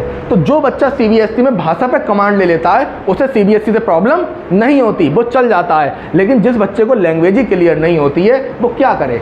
अगर मैं शिवानी को एमबीए कराने के लिए एडमिशन करा दूँ एमबीए में, तो जो एमबीए की किताबें लाएगी वो होगी इंग्लिश में, क्या आ जाएगी समझ में? तभी तो जब गांव का बच्चा एमबीए में या किसी मेडिकल में या डी फार्मा में एडमिशन ले लेता है, तो पहले तो वो ये रोता है, मुझे इंग्लिश समझ नहीं आ रही। सारा कोर्स इंग्लिश में होता है, नहीं होता है। तो ये बात समझ में आ गई कि प्राथमिक स्तर का माध्यम मातृभाषा होनी चाहिए। छात्र की मातृभाषा को स्वीकार करना चाहिए। शिक्षक को क्या करना चाहिए? मातृभाषा स्वीकार करना चाहिए। घर की भाषा को कक्षा में स्थान दें। टीचर जो है, अगर बच्चा घर की भाषा कक्षा में बोल लिया है तो उसे सम्मान दें। यह बच्चों की भाषाई पूंजी है, भाषाई प्रॉपर्टी है, भाषाई पैसे हैं। समझ में आ रहा है कि बच्चे की क्या करना है? जो भी उसकी भाषा है, ये क्वेश्चन भी आया है कि भाषाई पूंजी है। मैं फिर कह रहा हूँ, मेरे नोट से रखा हुआ आएगा कतई, ना 1 इंच ऊपर जाएगा ना 1 इंच नीचे आएगा। और यकीन ना आए, ये नोट्स तो 2013 के हैं, बाकी तुम अभी जो पेपर हुआ है उठा के देख लो, बाकायदा सब मिलेगा। ये नोट्स 2013-14 के हैं बने हुए, इसके बाद इनमें अपडेट लगा है, और अपडेट के बाद तुम देख लो तो 2021 में पेपर हुआ है, 22 में पूरा लाइन से रखे हुए आएंगे। और कल तो मैंने तुम्हें दिखाया था ईबीएस में। तो इसके बाद हम नेक्स्ट आ रहे हैं, द्विभाषिक बच्चे। ये द्विभाषिक बच्चे कौन से होते हैं? फिर तुम गलती कर रही हो बेटी। द्विभाषिक का सीधा मतलब है बच्चा 2 भाषाएं जानता है। अब वो चाहे कोई सी हो, चाहे अरबी और रूसी हो, चाहे जर्मन और फ्रेंच हो, इससे तो मतलब ही नहीं है 2 भाषा कौन सी है। आप ये कह ही नहीं सकते बेटा कि द्विभाषा क्या है।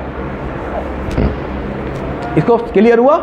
हाँ, ऐसे कह सकते हैं, एक विदेशी भाषा, एक मानक भाषा। ठीक है, द्विभाषा का मतलब बच्चा कोई भी 2 भाषाएं जानता है। अब पता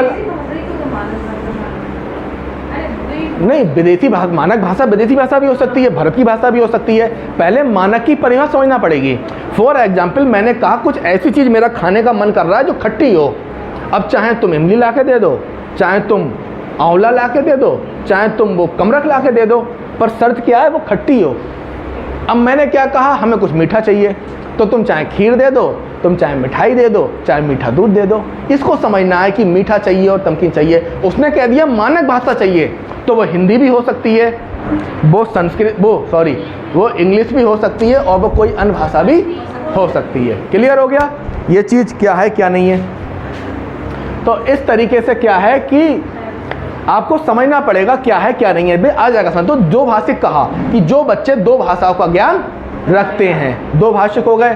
तो अब तुम मान लो जैसा कि इसने मातृभाषा को छोड़कर नहीं उसको मिला के। कुछ भी हो सकता है, यही तो खास बात है।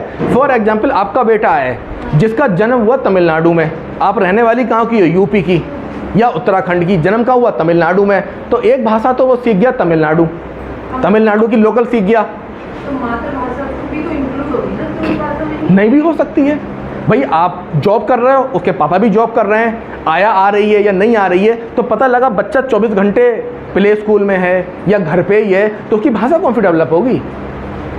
आपको मैं अलग तरीके से समझाता हूँ। नहीं तो क्यों पहले तो इसको जाने से पहले तो घर में रहेगा तो बेस तो मातृभाषा ही बनेगी ना। आपकी बिल्कुल बात सही है। आपके बच्चे का जन्म तमिलनाडु में हुआ, ठीक है, और आपके जो आया है वो तमिलनाडु की है, जो बच्चे को देखने वाली है। अब कौन सी भाषा आएगी उसके अंदर, और आप दोनों जॉब पे रहते हैं 12 से 13 घंटे, कम बच्चे से बात होती है, तो जो आया बोलेगी वही होगा। बोलेगा। हाँ। तो एक भाषा तो उसकी मातृभाषा हो गई, हाँ। सॉरी आया की भाषा हो गई, ओके, आया भी तो वही बोलेगी, मतलब जो वहाँ पे चलेगी भाषा वही वो बोलेगी। अब आया पकड़ लाए तुम कश्मीर की, तो बच्चे की एक भाषा कौन सी डेवलप हो जाएगी, कश्मीरी। कश्मीर की हो गई, ठीक है।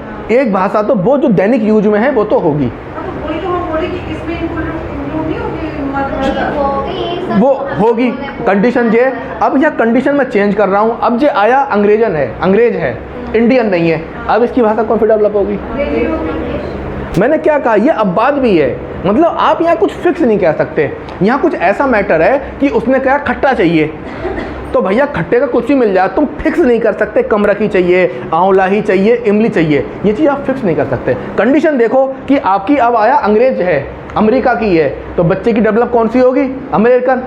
अब बात आई मानक भाषा डेवलप करने की, तो मानक भाषा में अब बच्चे की चॉइस है, वो नहीं सीखता हिंदी अंग्रेजी, वो जर्मन सीखता है, वो रसियन सीखता है, वो फ्रेंच सीखता है। तो यहाँ पे हमें इस भाषा पे नहीं ध्यान देना है, हमें 3 बातों पे ध्यान देना है। नंबर 1 मातृभाषा, नंबर 2 मानक भाषा, नंबर 3 सांस्कृतिक भाषा। अब वो इन 3 में से एक पकड़ लेगा जो भी उसे सही लगेगी। चलो हम आपकी बात यहाँ मान भी लेते हैं, एक कंडीशन में हमने मान लिया कि बच्चा उत्तराखंड में रहता है, बच्चा उत्तराखंड की भाषा सीखेगा, वो उसकी मातृभाषा हो गई। आप दोनों जॉब पे हो और जॉब चल रही है आपकी 12 से 14 घंटे। अब जो आया है वो बंगाल की है, अब कौन सी भाषा डेवलप होगी। तो यहाँ 2 भाषा का मतलब समझ लो, वो दुनिया की कोई भी भाषाएं हो सकती हैं। एक चाहो तो मातृभाषा हो सकती है, एक चाहो तो अलग भाषा हो सकती है, वो भी चॉइस के ऊपर है ना। अभी मैं मैडम से कहूँ कि आप सेकंड भाषा कौन सी पकड़ना चाहोगे, तो इन्होंने कसम कोई ना खा रखी है कि मैं इंग्लिश ही लूँगी। वो अरेबिक भी ले सकती हैं, वो जर्मन भी ले सकती हैं, जो फ्रेंच भी ले सकती हैं, वो कुछ भी ले सकती हैं। अभी जो केंद्रीय विद्यालय में भाषा चल रही थी वो जर्मन थी। अभी कुछ साल पहले जो केंद्रीय विद्यालय में भाषा चल रही थी वो जर्मन थी, जर्मन पढ़ना पड़ी थी बच्चे को, तो जर्मन हटा के संस्कृत लगाई गई।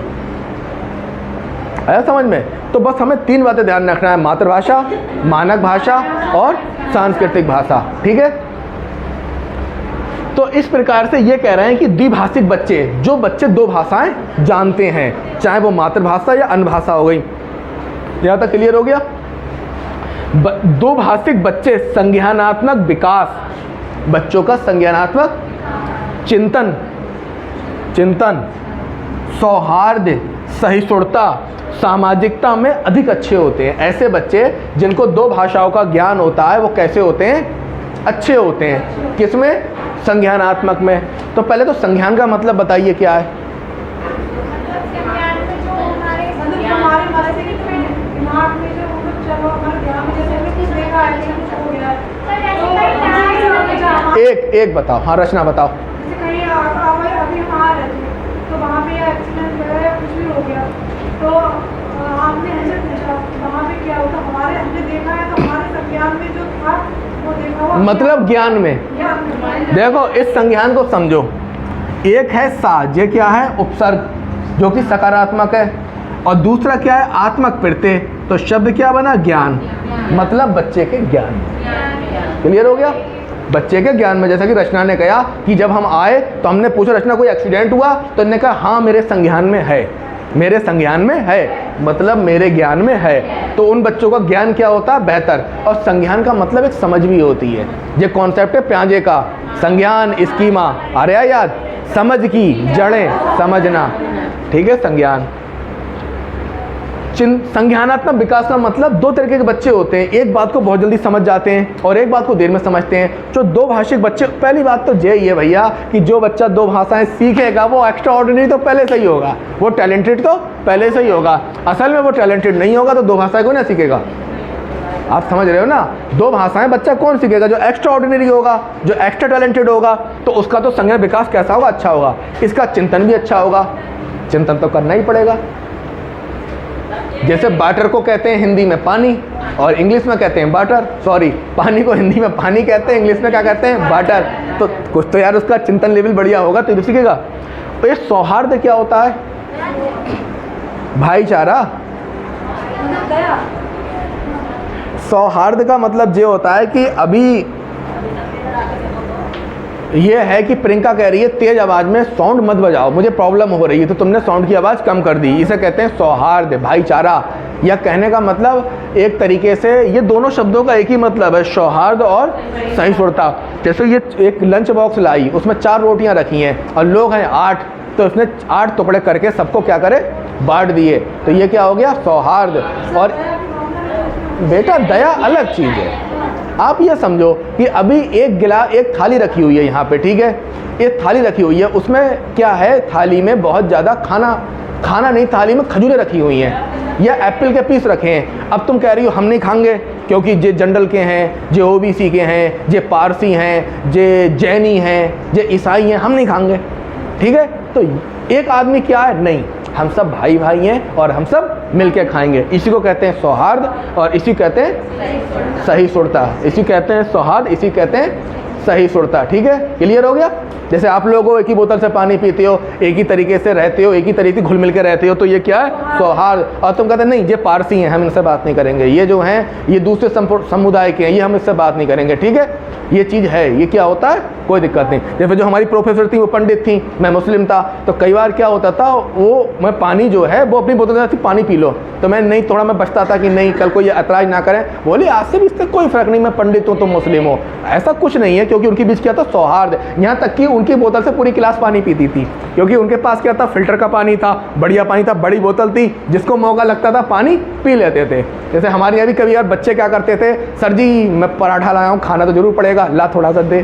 क्योंकि अगर ऐसे में आप मना कर रहे हो तो वो नाराज़ हो जाएगा। कई बार वो कुछ बनवा के लाता था घर से। अब अगर तुम बच्चे की चीज़ नहीं खा रहे हो तो हालांकि हमारे अंदर क्या है? सौहार्द की भावना, सहिष्णुता की भावना कि खाना है तो खाना है। अब फॉर एग्जाम्पल आप बस में जा रहे हो, लंबा सफ़र है, दूर दूर तक पानी नहीं है। अब एक बच्चा बहुत रो रहा है कि पानी पानी चाहिए, मम्मी पानी चाहिए, पानी नहीं है।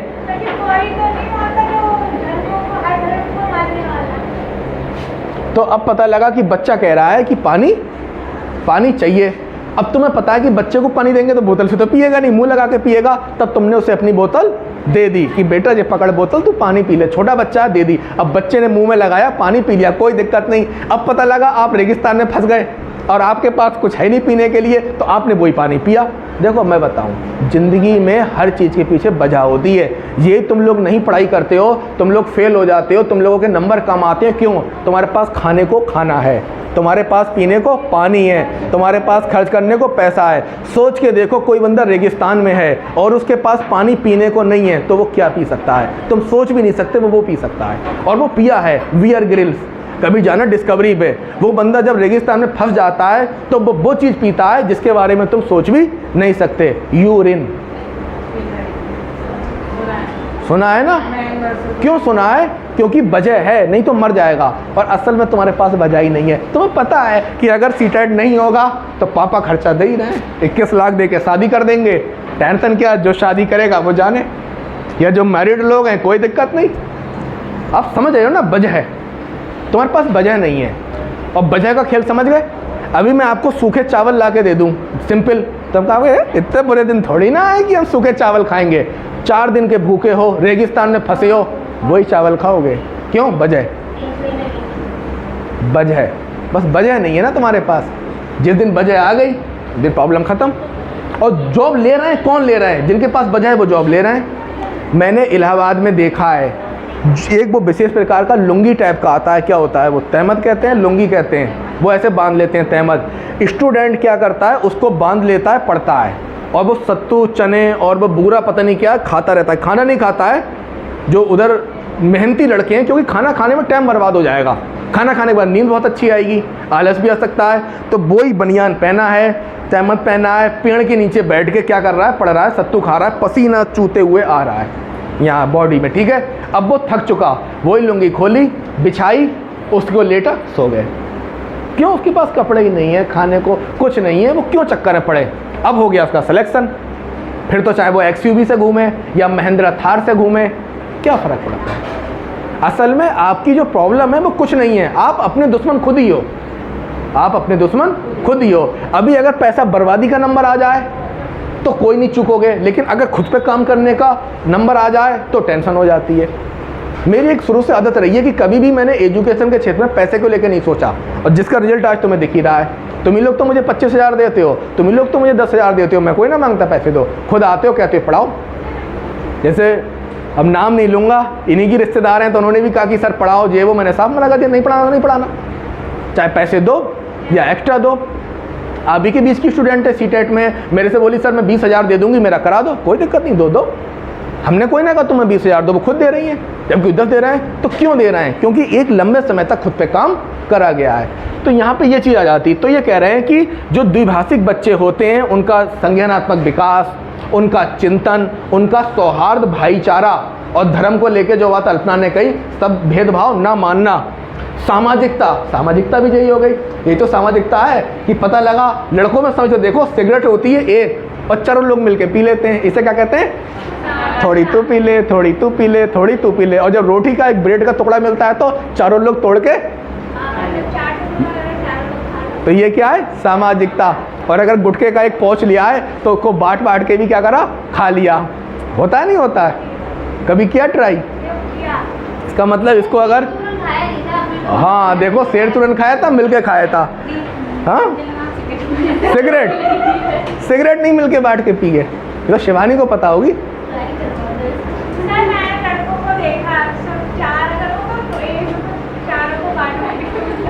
चारों बांट के पीते हैं, इससे प्यार क्या होता है, बढ़ता है। अगर तुझे लग रहा है कि तुम्हारा किसी सहेली के साथ प्यार कम हो गया है, जैसे शिवानी के साथ या किसी और के साथ, तो एक सिगरेट लेके आओ और क्या करो।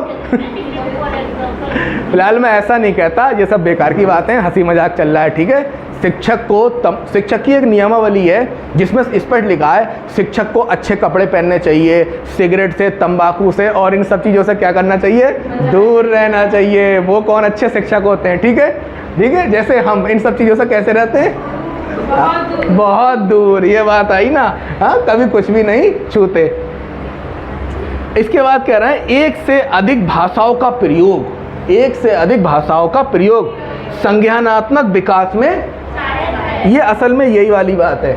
एक से अधिक भाषाओं का प्रयोग क्या होता है भाई, सीधी सी बात है, अगर बच्चा एक से अधिक भाषा का प्रयोग कर रहा है, समझ रहा है, तो माइंड तो वैसे अच्छा हो ही जाएगा।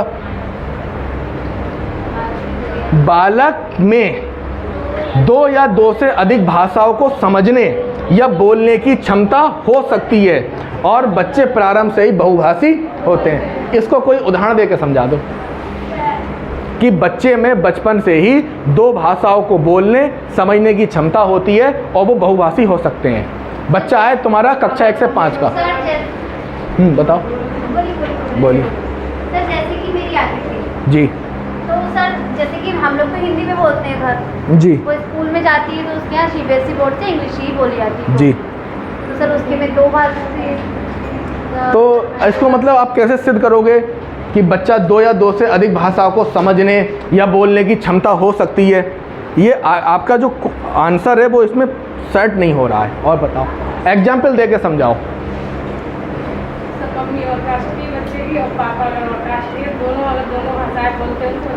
नहीं, वो भी अलग आ गया, काट से मतलब नहीं, नहीं, यहाँ वो चीज़ नहीं है। मैं समझा दूँ, आपने कभी गांव का एक बच्चा देखा है जो तुम्हारे ग्रुप में कितना बच्चा फंसता है, 5 से 11 का, 6 साल का बच्चा देखा है गांव में? वो कभी तो तुम्हें हरियाणवी गाना गाते हुए मिल जाएगा, तेरी आज्ञा, तो बोली काहे नहीं, जब तेरी आज्ञा का वो हरियाणा बोल चला, अभी बीच में आके वो पंजाबी गाना भी गा रहा है, वो क्या पंजाबी भाषा का नहीं है? मतलब वो बच्चा हरियाणवी गाना भी गा रहा है, वो पंजाबी गाना भी गा रहा है, वो असल में गाना नहीं भाषाएं हैं। वही तो वो कह रहा है कि बालक में 2 या 2 से अधिक भाषाओं को समझने और बोलने की क्षमता होती है। वो गांव का बच्चा जो कभी विद्यालय नहीं गया, जो कभी स्कूल नहीं गया, जिसे कोई पढ़ाने ट्यूटर नहीं आया, वो भी एक पंजाबी गाना गाता है, वो मिल जाएगा तुम्हें। कौन सा पंजाबी गाना? हाँ, तुरु तुरु तो ताड़ा, मतलब बकायदा अच्छे कीवर्ड बोलता है। अब सबसे कठिन गाने लगते हैं मुझे हरियाणवी के, उसमें पंजाबी के भी शब्द होते हैं, हिंदी के भी शब्द होते हैं, इंग्लिश के भी शब्द होते हैं, और पता नहीं कौन कौन सी भाषाओं के शब्द जल्दी याद कर लेते हैं। वो सबूत है इस लाइन का कि उनमें क्षमता होती है। मतलब अगर वो बच्चा पंजाबी का, हरियाणवी का और अन्य इंग्लिश का, यहाँ तक कि इंग्लिश तक के गाने याद हो जाते हैं, अगर वो इंग्लिश के, हरियाणवी के, पंजाबी गाने याद कर पा रहा है तो समझ लो बहुभाषिकता है। और वो स्कूल में 2 भाषाएं नहीं पढ़ पा रहा है तो कमी बच्चे में नहीं है, कमी स्कूल में और शिक्षक में है। ये बात समझ में आई या और फिर डिफाइन करूँ? क्लियर हो गया मैम? कभी नोटिस करना, जाते हुए बच्चा इंग्लिश में, हरियाणवी में, पंजाबी में गाना गाता मिल जाएगा, वो यही होता है। बच्चे अपने घर परिवेश से प्राप्त भाषा का अनुभव लेकर विद्यालय आते हैं। भैया वो क्या लेके आएगा विद्यालय? जो भी अपने आसपास बोल रहा है, अब वो अनुभव लेके आया है। भाषा का तुम पढ़ा रहे हो उसे इंग्लिश में, आज तुझे डाइजेस्टिव सिस्टम पढ़ाता हूँ इंग्लिश में। हाँ, सुना तो था कि आते निकाल देंगे, कि वो ये कर लेंगे, वो कर देंगे, ये कर देंगे ना। अब उसका एक्सपीरियंस क्या है? खून के साथ वो कटर पेंसिल छील रहा है, अचानक उंगली में कट लग गया, ब्लड निकल गया, कुछ करा, उनने करा। अनुभव किसके साथ है? खून के साथ। दूसरे बच्चे का कर रहे हैं, वो तेरे खून निकल आया, बोला बीड़ी का वो क्या होता है, कागज, या कोई कागज लेके आ लगा ले, ये अनुभव ब्लड के साथ है। अब वो गया विद्यालय में, बच्चों आज ब्लड सर्कुलेशन पढ़ेंगे, तो समझ में नहीं आ रहा ब्लड क्या है। अब हिंदी भाषी आया, बच्चों क्या हाल है? बढ़िया हाल है। अच्छा, जैसा कि प्रस्तावना कौशल का पहला नियम है कि बच्चे को टॉपिक नहीं बताया जाता है। आप लोगों ने पेंसिल छीलते हो? हाँ छीलते हो। किस किस से छीलते हो? सर कटर से, ब्लेड से। अच्छा, कटर से क्यों छीलते हो, ब्लेड से क्यों नहीं छीलते? सर जी कट्टी हो जाता है, कट जाता है। अच्छा, कटने के बाद क्या होता है? सर जी मैं बताऊं, मेरा, अच्छा किसी का कटा है? हाँ सर जी मेरा कटा है। सर जी खून निकला था, तब क्या करा? सर कागज लाके चिपकाया। बच्चों के बड़े अच्छे एक्सपीरियंस होते हैं। अब बच्चा जुड़ गया, अब आप पढ़ा दो ब्लड सर्कुलेशन, समझ में आ जाएगा। बात आई समझ में? अब जे तुम इंग्लिश में कुछ नहीं, ठीक है। तो ऐसा मैं नहीं कह रहा था कि सिगरेट मिलवाट के पीना है, मैं बात रोटी की कर रहा था, ब्रेड की, ठीक है, ठीक है। ऐसा मत करना किसी दिन बुलेट पे जाती हो, एक हाथ में सिगरेट हो और पीछे शिवानी बैठी हो, और एक कस तुम मारो, ले शिवानी, दूसरा कस तुम मार, फिर एक कस तुम मारो और दूसरा कस तुम मारो, ठीक है, ये नहीं होना चाहिए।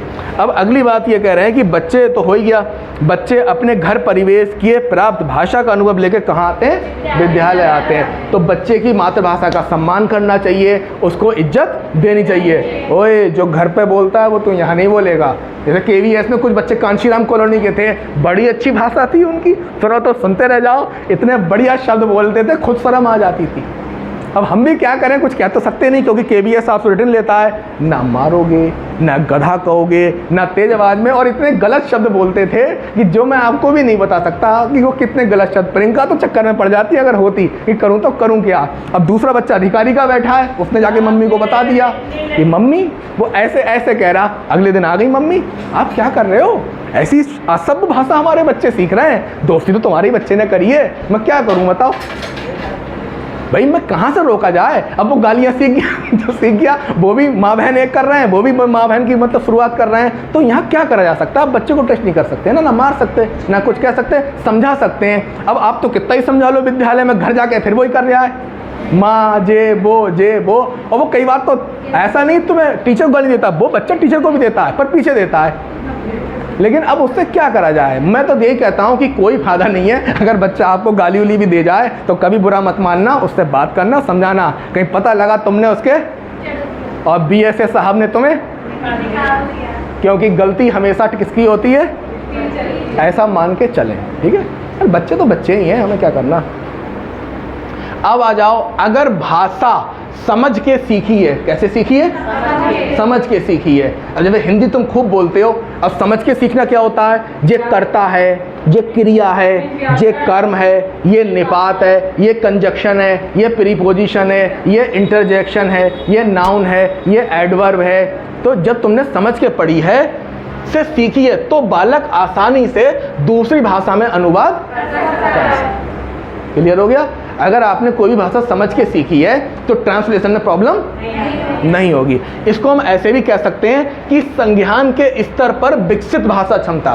संज्ञान का मतलब समझ के स्तर पर विकसित भाषा क्षमता अन्य भाषाओं में आसानी से अनुदित का मतलब ट्रांसलेट, अनुदित का मतलब ट्रांसलेट क्या हो सकती है? आराम से ट्रांसलेट हो सकती है। आ गया समझ में? ट्रांसलेट हो सकती है। टेंशन मतलब इसका नोट्स भी मैं आपको प्रोवाइड करा दूंगा, ठीक है? शायद तुम्हें नहीं मिला है नोट्स शिवानी, बाकी सबको यहाँ इसका नोट्स मिल चुका है। तुम्हें भी मैं इसका नोट्स दे दूंगा, तो कोई टेंशन वाली बात नहीं है। बस एक डायरी बनाना है वर्ड मीनिंग की, और डायरी कोशिश करना छोटी बनाने की, डायरी कोशिश करना छोटी बनाने की, कि डायरी छोटी बने। बाकी अभी हम इस पर बात करेंगे कि डायरी कैसी बनाएं, क्या करें, क्योंकि ये रणनीति, अगर रणनीति के साथ काम नहीं करा तो परेशान हो जाओगे। और रणनीति के साथ स्टूडेंट निपटे। चाणक्य क्या कहता है? इससे पहले समस्या तुम्हें खाए, तुम समस्या को खा जाओ। सर इसी में टैग नोट्स पे लिखवा देंगे ना? वो तो आप क्लियर करेंगे ना, कराऊंगा तो मैं भी वर्ड क्लियर, लेकिन कहीं ना कहीं आपको ध्यान रखना पड़ेगा क्या स्थिति है, क्योंकि वो इंडिविजुअल मामला होगा कि जैसे बहुभाषिकता इन्हें क्लियर नहीं है, इन्हें क्लियर है, तो वो जो वर्ड मीनिंग होंगे वो इंडिविजुअल होंगे, किसको क्या आए, किसको क्या नहीं आए। ये भाई लाइन क्लियर आ गई? हाँ भाई रचना तुम बताओ, ये लाइन क्लियर हो गई? क्या हुआ समझाओ, तुम बताओ तुम्हें क्या समझ में आया? ये जो लिखा है, अगर भाषा ना वो छोड़ो, तुम्हें जो समझ में आया वो बताओ। मुझे ये समझ में आया, जैसे अगर कोई भाषा सीखी है तो उसके लिए मतलब अगर हमने, जैसे आपने अभी मुझे पढ़ाया, अगर मैंने उसके बारे में बता दिया तो समझो मैंने अच्छे से सीख ली है। देखो है मिस्टेक मार दी इसने, ये तो मैंने बताया ही नहीं। मैंने इतनी बात कही कि अगर भाषा समझ के सीखी है तो ट्रांसलेशन आसानी से होगा, अनुदित आसानी से होगा। इसका मतलब साफ है तुम यहाँ नहीं हो, तुम किसी दूसरे ग्रह पर, तुम मानो मत मानो तुम दूसरे ग्रह पर रहते हो। ये चीज़ मैं तुमको बता रहा हूँ, तुम जिस ग्रह पर रहते हो उससे वापस पृथ्वी ग्रह पर आया करो, और जब तुम्हारी क्लास ख़त्म हो जाए तुम वापस उसी ग्रह पर चले जाया करो। क्यों भाई, तुम भी इसी ग्रह पे हो? नहीं हो इस ग्रह पे? कौन से ग्रह पे हो? सामने वाले ग्रह पे हो, ठीक है? अब ये भी ध्यान रखना पड़ेगा कौन इस ग्रह पे है, कौन दूसरे ग्रह पे है। शरीर तो यहाँ है पर मन कहीं और है। तभी तो कबीरदास कहते हैं मन तो पंछी भया उड़ चला आकाश। मन तो कभी रहता ही नहीं पास में, वो तो पंछी है, उड़ चला आकाश। इसे रोक के लाओ ना। तभी तो जैन धर्म में कहा गया है कि जिसने अपने मन को वश में कर लिया उसकी जीत को देवता भी हार में नहीं बदल सकते, पहली चीज़। और दूसरी बात क्या कही है? जिसका मन उसके कंट्रोल में नहीं है वो वहाँ भी दौड़े चले जाते हैं जहाँ देवता पैर रखने से घबराते हैं। बात समझो कि जिसका मन उसके नियंत्रण में नहीं है वो वहाँ भी दौड़े चले जाते हैं जहाँ देवता पैर रखने से। आता ही समझ में? मन ही हमारे विनाश का कारण है, मन ही हमारी उन्नति का कारण है। कल मैंने बताया था ना कि अगर मन पढ़ाई में नहीं लगता तो कहीं और लगता है, तो फिर वे पढ़ाई छोड़ के वो काम कर लो। काम तो बहुत है ना, मेरे आगे भी 100 काम है, पर मुझे उन कामों से मन हटा के लाना पड़ता है पढ़ाई में। कीमत तो देखो चुकानी पड़ेगी तुम्हें, अपने आनंद से, अपने मज़े से कहीं ना कहीं तो समझौता करना पड़ेगा। और नहीं करोगे तो जब रिजल्ट आएगा तो कुछ लोग पास होंगे, कुछ लोग फेल होंगे। असल में उद्देश्य यही होता है कि जिनका एटीट्यूड नहीं है, जिनको रुचि नहीं है, उन्हें बाहर करना। ये एक रेस है, इस रेस में बाहर किया जाता है किसे? जो बेकार है, और जो अच्छे उन्हें पार किया जाता है। और वो भी 3 लेवल पे, एक टेट के, दूसरा सी टेट के, टेट सी टेट, और तुम्हारा जो भी भर्ती है सुपर टेट के लेवल पे, और अगला लेवल तीसरा इंटरव्यू लेवल पे। कई बार तो बच्चा धोखा दे जाता है, रट रटा के पहुंच गया, गोले वोले भर दिए, अब आ बेटा इंटरव्यू में पढ़ा के दिखाओ। अब वो क्या कर रहा है? एग्जामिनर समझ गए नहीं आता, और दूसरा बच्चा, ठीक है, जब स्किल डेवलप होंगे तो क्या होगा? सिलेक्शन तो होना ही है। अब मैं ही हूँ, मैं जिस तरीके से पढ़ा रहा हूँ ऐसे ही मुझे इंटरव्यू में बोलना है, तो क्या सिलेक्शन होगा नहीं होगा? बताओ। बिल्कुल हो जाएगा ना। क्यों? काम किया गया अपने ऊपर। अब तुम आ रहे हो ऐसे, बहुभाषिकता संसाधन के रूप में, आवाज़ ही नहीं आ रही है, उनने पूछ लिया कि क्या है। तो ये सब चीज़ें अपने ऊपर काम करना पड़ेगा, फैसला तुम कर लो कि पढ़ाई करना है या कुछ और करना है। भाई तुमने CID सबने देखा है, CID देखा है, उस CID में खास बात ये होती है, जितनी CID की टीम होती है वो उनका ना दिन होता है ना उनकी रात होती है ना उनकी कोई फैमिली होती है। कभी ना खाना खाते हुए देखा? उनका कोई काम ही नहीं होता, 24 घंटे की काम होता है केस सॉल्व करना, केस सॉल्व करना, और केस सॉल्व हो जाता है। अब वो क्या करें, उनकी एक फैमिली हो, उनका एक छोटा सा मुन्ना हो, उसे उनका ध्यान रखना हो, उन्हें फिर घर के बर्तन धोना हो, और फिर 1 घंटे काम अपने केस पर करना हो, वो भी बहुत मोटिवेशन के साथ। मोटिवेशन वीडियो देख देख के क्या केस सॉल्व हो जाएगा? उम्र लग जाएगी, उम्र लग जाएगी। वो हिसाब तुम कर रहे हो। भाई मूवी देखो, तुम्हें पता लगेगा कि जासूसी वाली मूवी है तो जासूस का कोई घर ही नहीं होता है, एक ही काम है जासूसी, जासूसी और जासूसी। भाई यही तो हम करते हैं, हम कुछ अलग नहीं करते। हमारा दिन शुरू होता है किताबें पढ़ने से, फिर इसके बाद थोड़ा होमवर्क करने से, फिर तुम्हें पढ़ाने से, इसके बाद ब्लूप्रिंट बनाना होता है, फिर क्वेश्चन पेपर तैयार करने होते हैं। अब सुपर टेट में इस समय मैं साइंस के नोट्स रेडी कर रहा हूँ। क्यों? ब्लूप्रिंट चेंज हो गया है, 4-4 घंटे लगते हैं नोट्स रेडी करने में, वो भी 8-8 किताबों को रख के फिर नोट्स रेडी हो रहे हैं, फिर उसका मॉक टेस्ट बनना है PCS लेवल से, तो कितना काम करना होता है। इसके बाद भी रात को गिर जाओ, तभी तो मैं आप लोगों के फ़ोन रिसीव नहीं कर पाता। कई लोग शिकायत करते हैं कि बात फ़ोन नहीं उठाते, यही रीज़न है मैं फ़ोन नहीं उठा पाता कि भाई मेरे बहुत काम रहते हैं। अब पता लगा तुमने 1 घंटा मेरा ले लिया तो मैं तो हो गया मेरा काम, मन पलट जाता है। पता लगा कि अब बच्चे की कोई प्रॉब्लम बता दी कि सर मेरी ये प्रॉब्लम है, अब तुमने प्रॉब्लम सॉल्व करी तो अब उसकी प्रॉब्लम नहीं रही, वो अब तुम्हारी हो गई, और तुम 4 किताबों को बैठ के लगे हो ब्लूप्रिंट बनाने, तो बन गया, फिर हो गया काम, फिर तो उसकी टेंशन हावी हो गई तुम्हारे ऊपर। तो इसलिए मैं फ़ोन रिसीव करने से बचता हूँ। लेकिन तब भी अगर किसी को कॉल करना है तो वो मुझे लगभग 6 बजे के आसपास कॉल करेगा तो बात हो जाएगी। 6 से 7 के बीच में तुम मुझे कॉल करोगे तो बात हो सकती है। 6 से 7 बजे मैं लगभग थोड़ा सा फ्री रहता हूँ, रोड में ही रहता हूँ, तो ऐसी स्थिति में आप मेरे से बात कर सकते हो। इसके अलावा ना इधर बात हो पाएगी ना उधर बात हो पाएगी। और कोई भी अगर अर्जेंट बात है तो पहले मैसेज छोड़ दो, टेलीग्राम पे मैसेज छोड़ दो, सर ये मेरी प्रॉब्लम है, जब आप फ्री हो मुझे कॉल कर लें। तुम्हारा मैसेज मेरे पास आ गया, तुम्हारी प्रॉब्लम आ गई, जैसे ही मैं फ्री होऊंगा खट तुम्हें कॉल बैक कर दूंगा, ठीक है। तो ये कह रहे हैं बहुभाषिकता संसाधन के रूप में कार्य करती है, ये हमारे देश की पहचान है, वह हमारी सभ्यता और संस्कृति का अभिन्न अंग है। अब मुझे एग्जाम्पल देकर समझाओ कि इसका मतलब क्या है।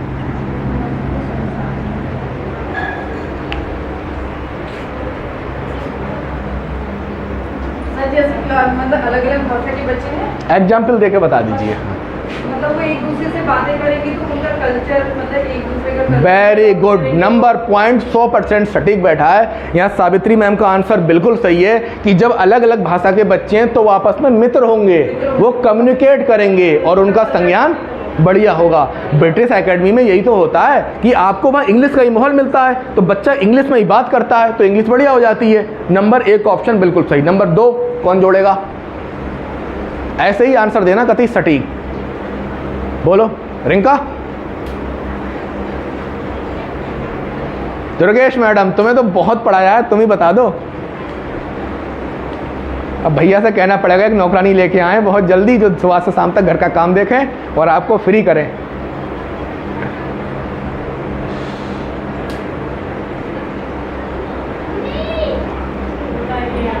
ठीक है, आप बच्चे को मान के चलो आप यूपी में हैं और कुछ बच्चे जो हैं वो राजस्थानी के हैं, कुछ बच्चे एक दूसरी भाषा के हैं, ठीक है, या कुछ बच्चे अन्य भाषाओं के हैं। अब आप वहाँ भाषा पढ़ा रहे हैं, क्या पढ़ा रहे हैं? भाषा पढ़ा रहे हैं। तो अब आपने क्या करा, अपना एक सेंटेंस बनाया। क्या बनाया? जैसे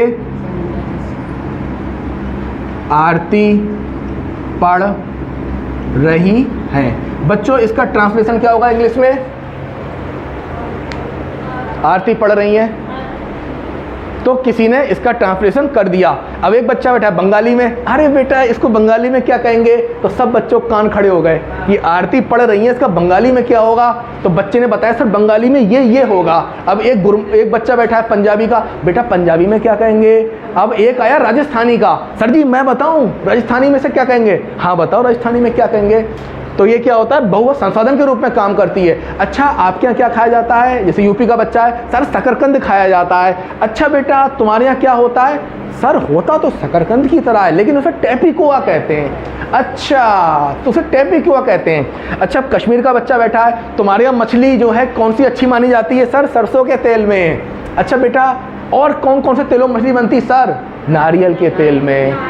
सर हमारे यहाँ घी में भी बनती है। तो कहने का मतलब जितने ब्रांड के अधिक बच्चे होंगे उतनी नई नई बातें आएंगे। जैसे अगर आप जेल में जाओ तो जेल में हर ब्रांड का आदमी मिलता है, तो तुम्हें एक्सपीरियंस मिलता है बाकायदा उन चीज़ों का, कि जेल का एक्सपीरियंस में तुम्हें उनसे बात करने का मौका मिलता है और चीज़ों का मिलता है। सोच के देखो, कोई ऐसा प्रोग्राम है जैसे एक विज्ञान कांग्रेस है, साइंस कांग्रेस है, वो बच्चों का क्या कराती है? सेमिनार कराती है, जिसमें पूरे राज्यों के बच्चे आते हैं। तो जब आप उनके साथ जाते हैं तो मैंने देखा वहाँ पे कि जो कुछ बच्चे साउथ के थे, वैसी पत्ता चावल और जो उसने इस तरीके से मिलाना शुरू करा है, शिवानी तो भाग जाती छोड़ के ही कि मैं ना खाऊंगी।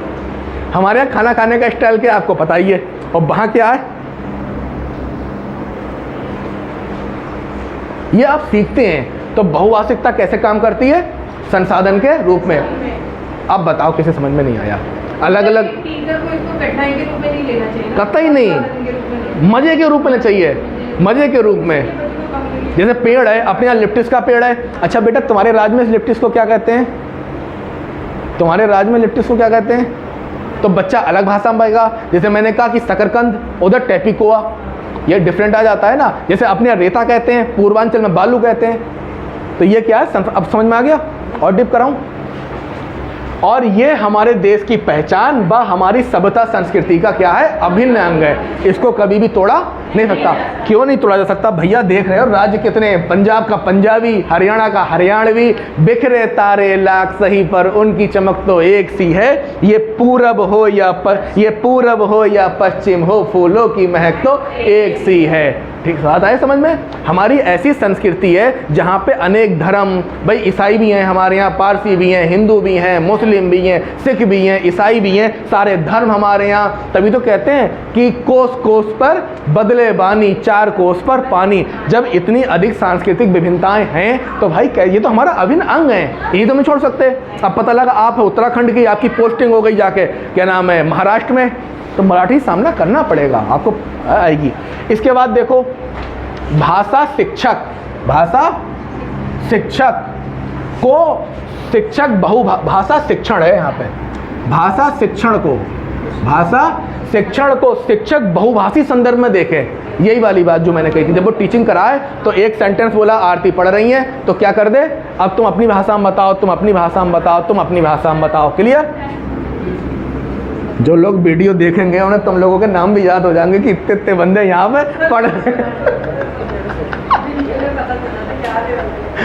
कौन कौन बंदे आए यहाँ पे। ठीक है, पहली बात, हम ऑफलाइन में बहुत कम बच्चे पढ़ाते हैं, हमारा मेन काम ऑनलाइन का है। हम ऑफलाइन में ज़्यादा स्टूडेंट, लिमिटेड स्टूडेंट रहते हैं। जैसे यहाँ 10 स्टूडेंट की लिमिट बंदी हुई है सीटेट में, 10 से 11 नहीं होगा, 10 से 11 नहीं होगा। न्यू, ओल्ड तो हैं, ओल्ड वो आएंगे ही नहीं, जैसे मैंने बताया कम आएंगे, लेकिन न्यू स्टूडेंट यहाँ 11वां नहीं होगा, 10 ही रहेंगे, 10 लॉक, 10 के बाद एक ऊपर नहीं। तो इस तरीके से क्या है कि वही वाली बात आ गई कि विभिन्न तरीके से बात को रखे। अब आ जाओ, बहुभाषिकता सीखने का एक महत्वपूर्ण संसाधन है, ये यही वाली बात है, सीखने का एक संसाधन है। अच्छा, फिर मैं लिखा क्यों है? ताकि लैंग्वेज क्लियर रहे तुम्हें। ये सीटेट की अपनी लैंग्वेज है। संसाधन वही वाली चीज़, तुम बताओ तो बच्चे एक्टिव हो जाते हैं। अब मैं आया, मैंने यहाँ पे ट्रांसलेशन लिख दी, बना के ले घर से, कोई मज़ा नहीं है। अब बच्चे तुम बनाओ, मज़ा आता है।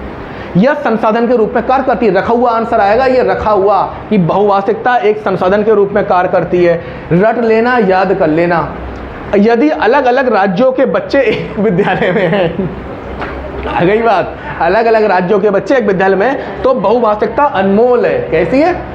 और विशिष्ट संसाधन के रूप में कार्य करती है। अब आप ही हैं, कुछ मैरिड हैं, कुछ अनमैरिड हैं, कुछ एज में छोटे हैं, कुछ एज में बड़े, तो बड़ा डिफरेंट आ रहा है। जैसे ये उस दिन क्वेश्चन पूछ रही थी प्रियंका, तो यहाँ क्या डिफरेंट है। और सोचो सब एक ही एज ग्रुप के होते, सब एक से ही होते, तो मज़ा नहीं आता। नहीं आता। तो इस तरीके से क्या है, अब बहुभाषी कक्षा में कुछ बातों का ध्यान रखना चाहिए। जैसे विभिन्न प्रकार का बाल साहित्य हो, बाल साहित्य का मतलब चंपक हो गई, गिल्लू हो गई, और जो बच्चों की पत्रिकाएं होती हैं, मैगजीन, नागराज करके आती थी उस समय, और पता नहीं कॉमिक्स, और वो स्पाइडरमैन, इस तरीके की कॉमिक्स आती थी। तो ये क्लियर हो गया। अब इसके बाद कार्टून होने चाहिए और पत्रिकाएं होनी चाहिए। विभिन्न प्रकार की सामग्री से समृद्ध वातावरण। जो वातावरण है चारों ओर प्रिंट सामग्री, समृद्ध सामग्री होनी चाहिए। कक्षा में बहुसांस्कृतिक एवं बहुभाषी संदर्भ के प्रति टीचर को संवेदनशील होना चाहिए। ऐसा नहीं कि तुम अपनी भाषा मत बोलो, तुम अपनी भाषा सबको मौका देना चाहिए, इमोशनल होना चाहिए। अब बताओ कोई क्वेश्चन किसी को समझ में ना आया हो?